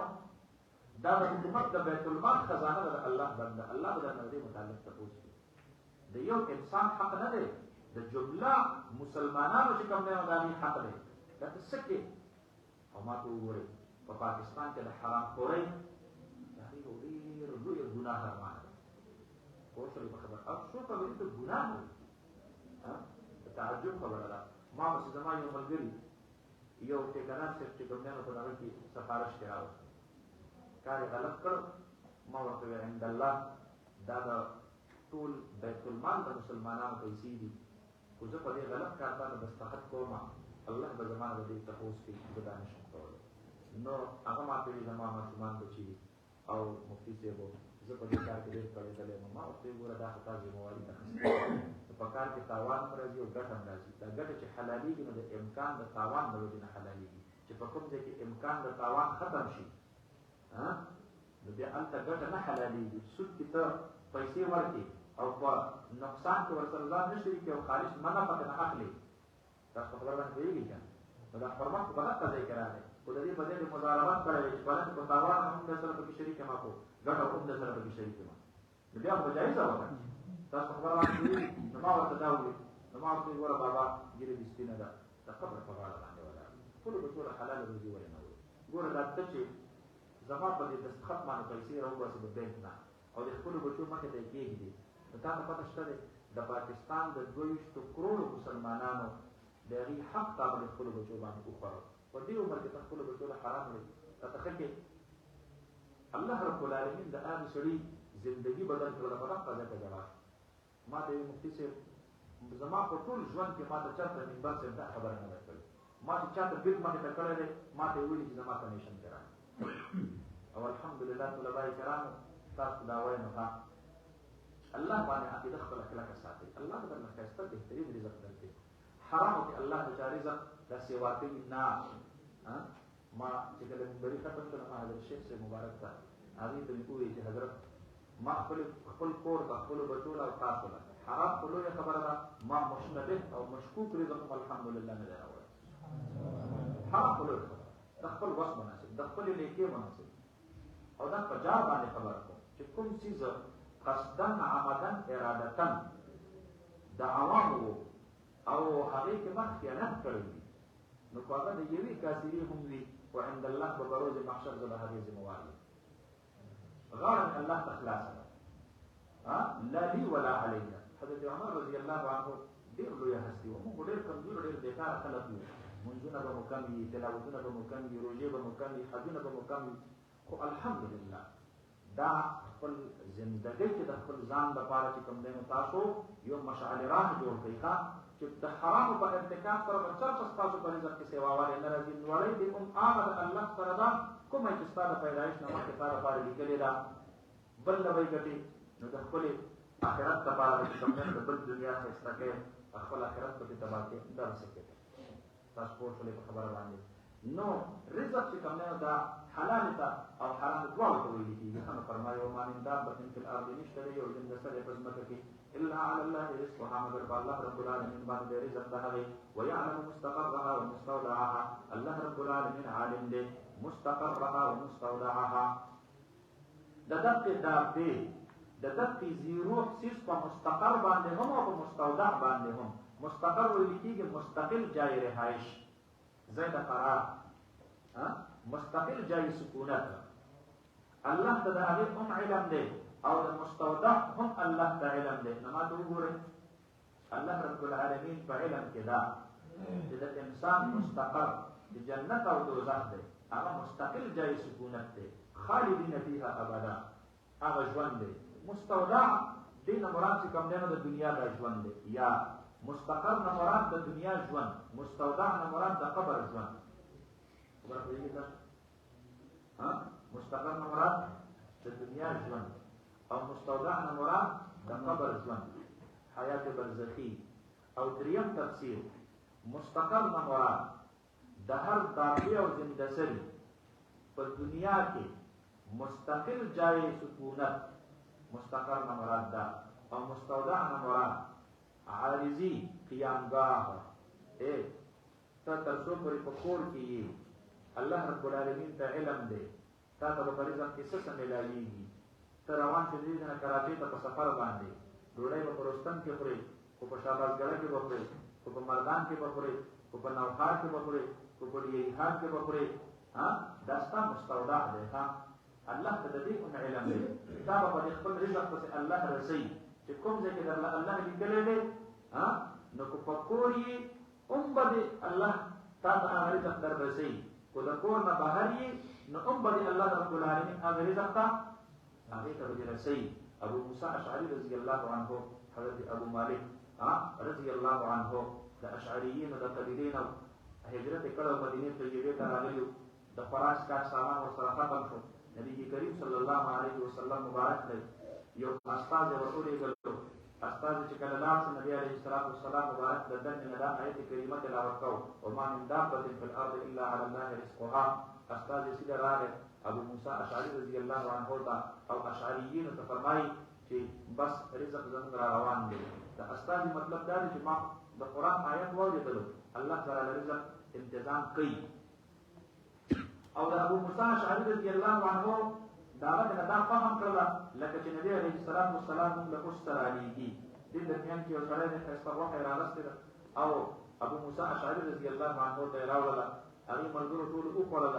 او دا غي صدق سیوا مشول نبی عليه الصلاه والسلام مبارک ته ورکولې کله واپس ابو موسى اشعري رضي الله عنه راغی او نبی عليه الصلاه والسلام مبارک ته فرمایله الله حبيبا جزاكم الله احسن الجزاء تاسو موږ له خوراک تنظیم کړو ډېر ښه ډوډۍ و نبی عليه السلام مبارک حیران شو په نن خبر وي تاسو دا ډوډۍ نه ورالېږئ نبی عليه السلام مبارک فرمایي ما خو نه درالېږئ نو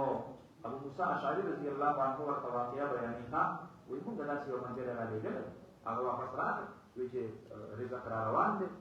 نو نبی عليه الصلاه والسلام مبارک فرمایل دا ما نه درلېږل دا الله درلېږل تاسو په الله باندې یقین وو په الله باندې توکل وو په الله باندې بروسه وو نو تاسو باندې الله رب العالمین او پر ما باندې الله رب العالمین او پر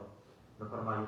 وما من دابة في الارض الا على الله رزقها ويعلم مستقرها ومستودعها كل في كتاب مبين هر یو باندې لوح محفوظ کې باندې کتاب کې هغه چې واضحه کلاو کتاب د چا لوح محفوظ دی انسان چې کله الله رب العالمین دا تکمیل د مور په ګډه کې چې کومه نه دوی کې مکمل کینو فرشتو ته فرمایي فرشتو دغه د بار دې سيزونه ولیکي نمبر 1 عمل نمبر 2 عمر او نمبر 3 رزق دغه عمل څه کوي نمبر 2 عمر به څومره او نمبر 3 دغه چې کومه نه دوی کې رزق څومره ملایي او نمبر 4 اجل نیټه دا ورته چې کومه نه دوی کې دا ورته ولیکي عبد الله بن مسعود رضی الله عنه بخاری شریف کې دا روایت چې کومه نه باسه دا ترنه منقول دی تاسو پوښتنه په خبره باندې نو شاله فرمایي كل في كتاب مبين دا په لوح محفوظ کې نبی عليه الصلاه والسلام مبارک فرمایي چې رفعت الاقلام وجفت الصحف بس کلمونه پورته شوي دي او صحیفې وچې شوي دي ارزاق د الله سره ستاسو دي کلی شوي دي دوره ټینشن باندې اخلي لاس په بتغلوي ګوري دنیا د اسباب دي اته چې ته چې پکړ کې بنداز ته او بس کو برازو د مخلي ته مولا راځي نه دنیا څه شي دارلو اسباب دي نو لاس په بتغړې په نتیجه په چا پرېږ دي الله باندې پرېږ دي بس پوښتنه په خبره باندې ډېر ټینشن باندې اخلي نو فرمایي هو الذي خلق السماوات والارض الله رب العالمين هذا ذات چې پیدا کړی دي اسمانونو لرا او ځمکې لرا په څه ایام په اندازه شپږورو کې هغه ټول تفصیل بیان ساتي خلق السماوات نه مراد علوي کائنات او خلق الارض نه مراد سفلي کائنات او في 6 ايام اندازه شپږورو وکانه عرشه على الماء هو عرش الله رب العالمين په اوبو باندې یا متشابهات نه او یا هغه وخت په هوا کې چې کوم نه وایي کې د اوبو په بخارات باندې په هغه باندې الله رب العالمین دا عرش چې دا محیط په هغه وخت په کل کائنات باندې په هغه باندې دا چې کوم نه وایي کې قائم وها فرمایي او حکومت د الله رب العالمین په هغه وخت کې چې دا نور کائنات دا په وجود کې نو راغلي او اوبو په وجود کې راغلي وي نو د دې وجه نه الله رب العالمین په هغه وخت کې حکومت استیلاء او غلبه او تخت دا چې کوم نه په سبا باندې دا په اوبو باندې شابه فرمایي وكان عرشه على الماء ليبلوكم ايكم احسن عملا او دا الله دا اسمانونه او دا زمکه دا د څه لپاره پیدا کړی دي دا د لپاره وجه الله بیانې مقصد دې لپاره چې واجبي الله رب العالمین تاسو لپاره کوم یو پتا چې دې بهتر عمل کوونکې بنده خالص دې لپاره چې تاسو په څوک عمل صالح چې په عمل کې حسن دا د کثرت نه چې کوم نه وګورئ کډیر اولاد ښه تاسو پوښتنه په خبره باندې نو لږ عمل دی وي او چې هغه بهتر وي نو هغه اولاد د هغه ډیر عمل نه کوم چې کمزوري وي ولئن قلت انکم مبعوثون من بعد الموت فقد اي حبيبا ها انکم بشکتات چې اے خلقو تاسو مبعوثون من بعد الموت تاسو چې کوم نه راپورته کولې کیږي ها د مرګ نه وروسته لا یقولن الذين كفروا خامخا وایي هغه خلک چې کفر کړی ان هذا الا سحر مبین نه دی دا وینا مګر دا جادو واضحه دا کذب مبین ان هذا نه دی دا قول دا بعد الموت ها هذا کی مشار الیه څه شی هغه قول دی چې مبعوثون دا چې کوم نه وایي چې قول نه دی دا الا سحر مبین دا کار دروغ دی دا چرته کېدلی شي مونږ چې خاورې شنو بیا به څنګه راپاسو ولئن اخرنا عنهم العذاب اخر تبقى واپس مونږ ورستو عنهم دلیل العذاب عذاب لرا الى امه معدوده الى اجل معلوم تل يوم يتي متعين پورې نو لا يقولن ما يحبسه نو خامخ وایي بدوی ما يحبسه سشز منعکو عذاب د الله لرا دا عذاب په هم باندې ولې رانغی یره دا چا مانا کو چې راغلی وي نو ډېره به ښه وه نو الله فرمایي الا خبردار یوم یأتیهم په هغه ورځ باندې چې راتلونکي کې دا عذاب دوی ته لیس مصروفا عنهم نه به وي دا عذاب اړولی شوی د دوی نه دا به هېڅوک واپس کولی نه شي دا دومره زورور عذاب دی ښه وحاق بهم ما کانوا به یستهزئون او احاطه به وکړي په دوی باندې هر هغه څه چې ودي په هغې باندې استهزا کوونکي او ټوکې کوونکي نو حاقه تعبیر یې ترېنه په ماضۍ باندې وکړو حالانکه خبره په د حال او د مضارع روانه ده الا یوم یأتیهم او لئن اخرنا عنهم نو دلته الله فرمایي حاقه نو ما ته وګورئ کله کله چې یو امر متحقق وي هغه ډن وي هغه چې کوم دی نو پرېښوده وي نو هغه داسې وي لکه چې دا شوی دی مونږ اکثر څوک وایي که نه دا کار کول غواړي بس موږ ورته وایي شوی تاسو پوه شولې په خبره باندې که نه نو دا د دې امر د تحقق نه چې کوم دی نو تعبیر دی چې کله د دې نه تعبیر په ماضۍ سره وشو وحاق بهم ما كانوا به يستهزئون شاباس ولئن اذقنا الانسان منا رحمه ثم نزعناها منه الله رب العالمین فرمایي چې دا انسان عجیبه دی د فطرت او د خوی په اعتبار سره چې کله ورته مونږ چې کوم دی نو ګویا چې څه نعمت ورته ورکړو بیا یې ترېنه واخلو نو بس بیا دې ناامید دی دا مطلب دا چې بس دا په لاس نه راغلی سیسو اوس بیا دوباره نه راځي نو ناامید کېږي دی نه انه لا ییأس من روح الله الا القوم الكافرون دا خو د کافرانو نه خلک چې د الله د رحمت نه ناامید کېږي نو خو صحت درنه الله واخلي نو ناامید کېږي مه غیر به نه وایې د الله نه چې کوم دی نو دوباره صحت غواړه خو دولت درنه الله واخلي نو ناامید کېږي مه د الله رب العالمین نه بیا غواړه هر یو نعمت چې درنه واخیستلی شي بیا یې د الله نه غواړي فرمایي ولئن اذقنا الانسان کو چېرته مونږ اوسکو انسان لره منا د الله خپلنا رحمت ثم نزعناها منه او بیا مونږ راوکاږلو دغه رحمت لره د ده نه معنا دا واپس ترېنه واخیستلو انه لیئوس کفور بېشکه دی دا انسان لیئوس ډېر ناامیدي کوونکی کفور ډېر ناشکره د هغې لږ وخت د دغه نعمت هم شکر نه ادا کړي چې شکر دی خدای دغه لږ وخت خو راسره وکړه بس بیا ناامیدي شروع کړي او ناشکري شروع کړي ولئن اذقناه نعماء او چېرته مونږ وسکو په دغه انسان باندې نعماء راحت خوشحالي بعد ضراء مسته وروستو د تکلیف نه چې دلته رسېدلی و خو خوشحالي پرې راوړو د غم نه وروستو نو لیقولن نو وایي دی ذهب السیئات عني خامخا وایي دی ذهب السیئات عني لاړل هغه غمونه هغه بس ټول په ټوله ختم شو دی بیا داسې مست شي که نه چې دی وایي چې بس زما په خیال باندې دا صحت هم زما لایف ټایم دی دا دولت مې لایف ټایم دی دا حکومت مې هم عمر بر دپاره دی دا هر څه ترېنه هغه خپله غریبي ترېنه هېره شي هغه خپل تکلیف او مشقت ترېنه هېر شي یا ذهب السیئات عني دی دا ګمان کوي لکه چې د آخرت هغه عذاب به هم اوس په ما باندې نه راځي بس زه اوس دایمي او ابدي چې کوم دی نو په نعما کې شوم نو دا د ده یو فطرت دی الله فرمایي انه لفرح خامخا دی دا انسان لفرح ډېر زیات د حد نه سوا خوشحالي کوونکی فرح چې کوم دی نو ګویا چې هغه خوشحالۍ ته ویل کېږي کوم چې د حد نه سوا وي او هغه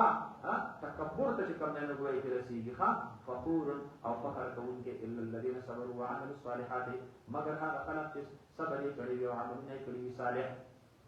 نو په سخت کې څوک صبر وکړي او دا غي باوجود چې کوم نه عمل صالح خپل پرې نه دی اولئک لهم مغفرة من الله خلق دبار بخشش دی واجب کبیر اجر لوی فلعلك تارك بعد ما يوحى اليك وضائق به صدرك شاید چې کې دې شي انساني فطرت ته طبيعيت دې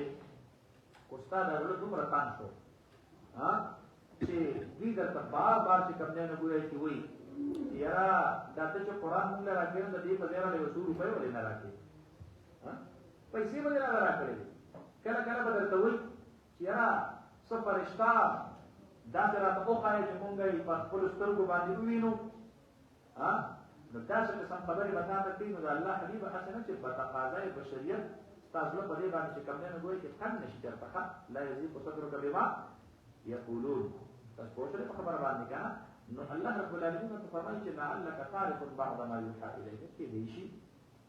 چې ته پرې خودون کې شي بعض هغه لاره چې تاسو وحی کولې کیږي یعنی ته د دعوت کار پرې ته د تبلیغ کار پرې کړې نو خطاب د نبی علیه الصلاۃ والسلام د تعلیم د بچاته راکا امت تاسو کوشلې په خبره باندې کنه نو ګورې چې تاسو کو نه ښه د چا د پروپاګاندا د لاسه د خپل د دین مهنت چرته پرې نه دوي نو فلعلک تارک بعض ما یوحى الیک نو شاید چې ته پرې خودون کې شي بعض حدیث لرا چې وحی کولې کیږي تاسو وظایفونه تنظیم کې شي به په هغه سره سره کسنه خپل ان یقولوا لولا انزل علیه کنز او جاء معه ملک ان یقولوا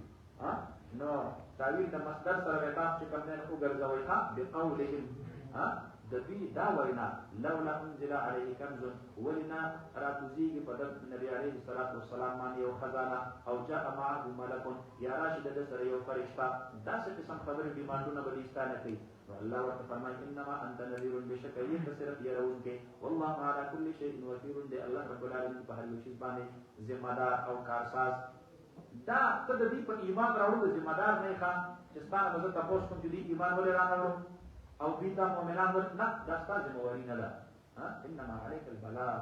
تاکه صرف او صرف دین رسول دي ام یقولون افتراه یا وال بدی چې جوړ کړی دی قران کریم له نبی کریم صلی الله علیه وسلم په خپل ځان افتراه اختلقه محمد صلی الله علیه وسلم نبی علیہ السلام د ځان نه قران جوړ کړی دی قل هو ای حبیبا فقط تاسو راتلو کې د 10 سورې په سورۃ باندې مثلی په مثل قران باندې مفتریات د ځان نه جوړ کړی شوی ورته من استطاعت مرغوب علی په دې کار کې هغه څوک چې تاسو په طاقت کې په وس کې رسیدي من الله تعالی او الله نه ان کنتم صادقین کو چرته تاسو چې کوم دینو رښتونی په خپل دعوت کې چې دا قران چې کوم دینو ګویا کې دا نبی علیہ السلام د ځان نه جوړ کړی دی فإن لم يستجيبوا لك کوچر تدوی قبول نکړلو لکم تاسو د پاره دا چیلنج کو دا چیلنج دی قبول نکو فعلموا هو شيء انما انزل هر هغه څه چې نازل شوی دی بعلم الله دا علم د الله سره دی دا محتریات نه دي ښا بس دې خبره دا دې خبره غټ دلیل دی چې دا چې د ځان نه دی جوړ کړی ورندي به د ځان نه جوړ کړی وکړي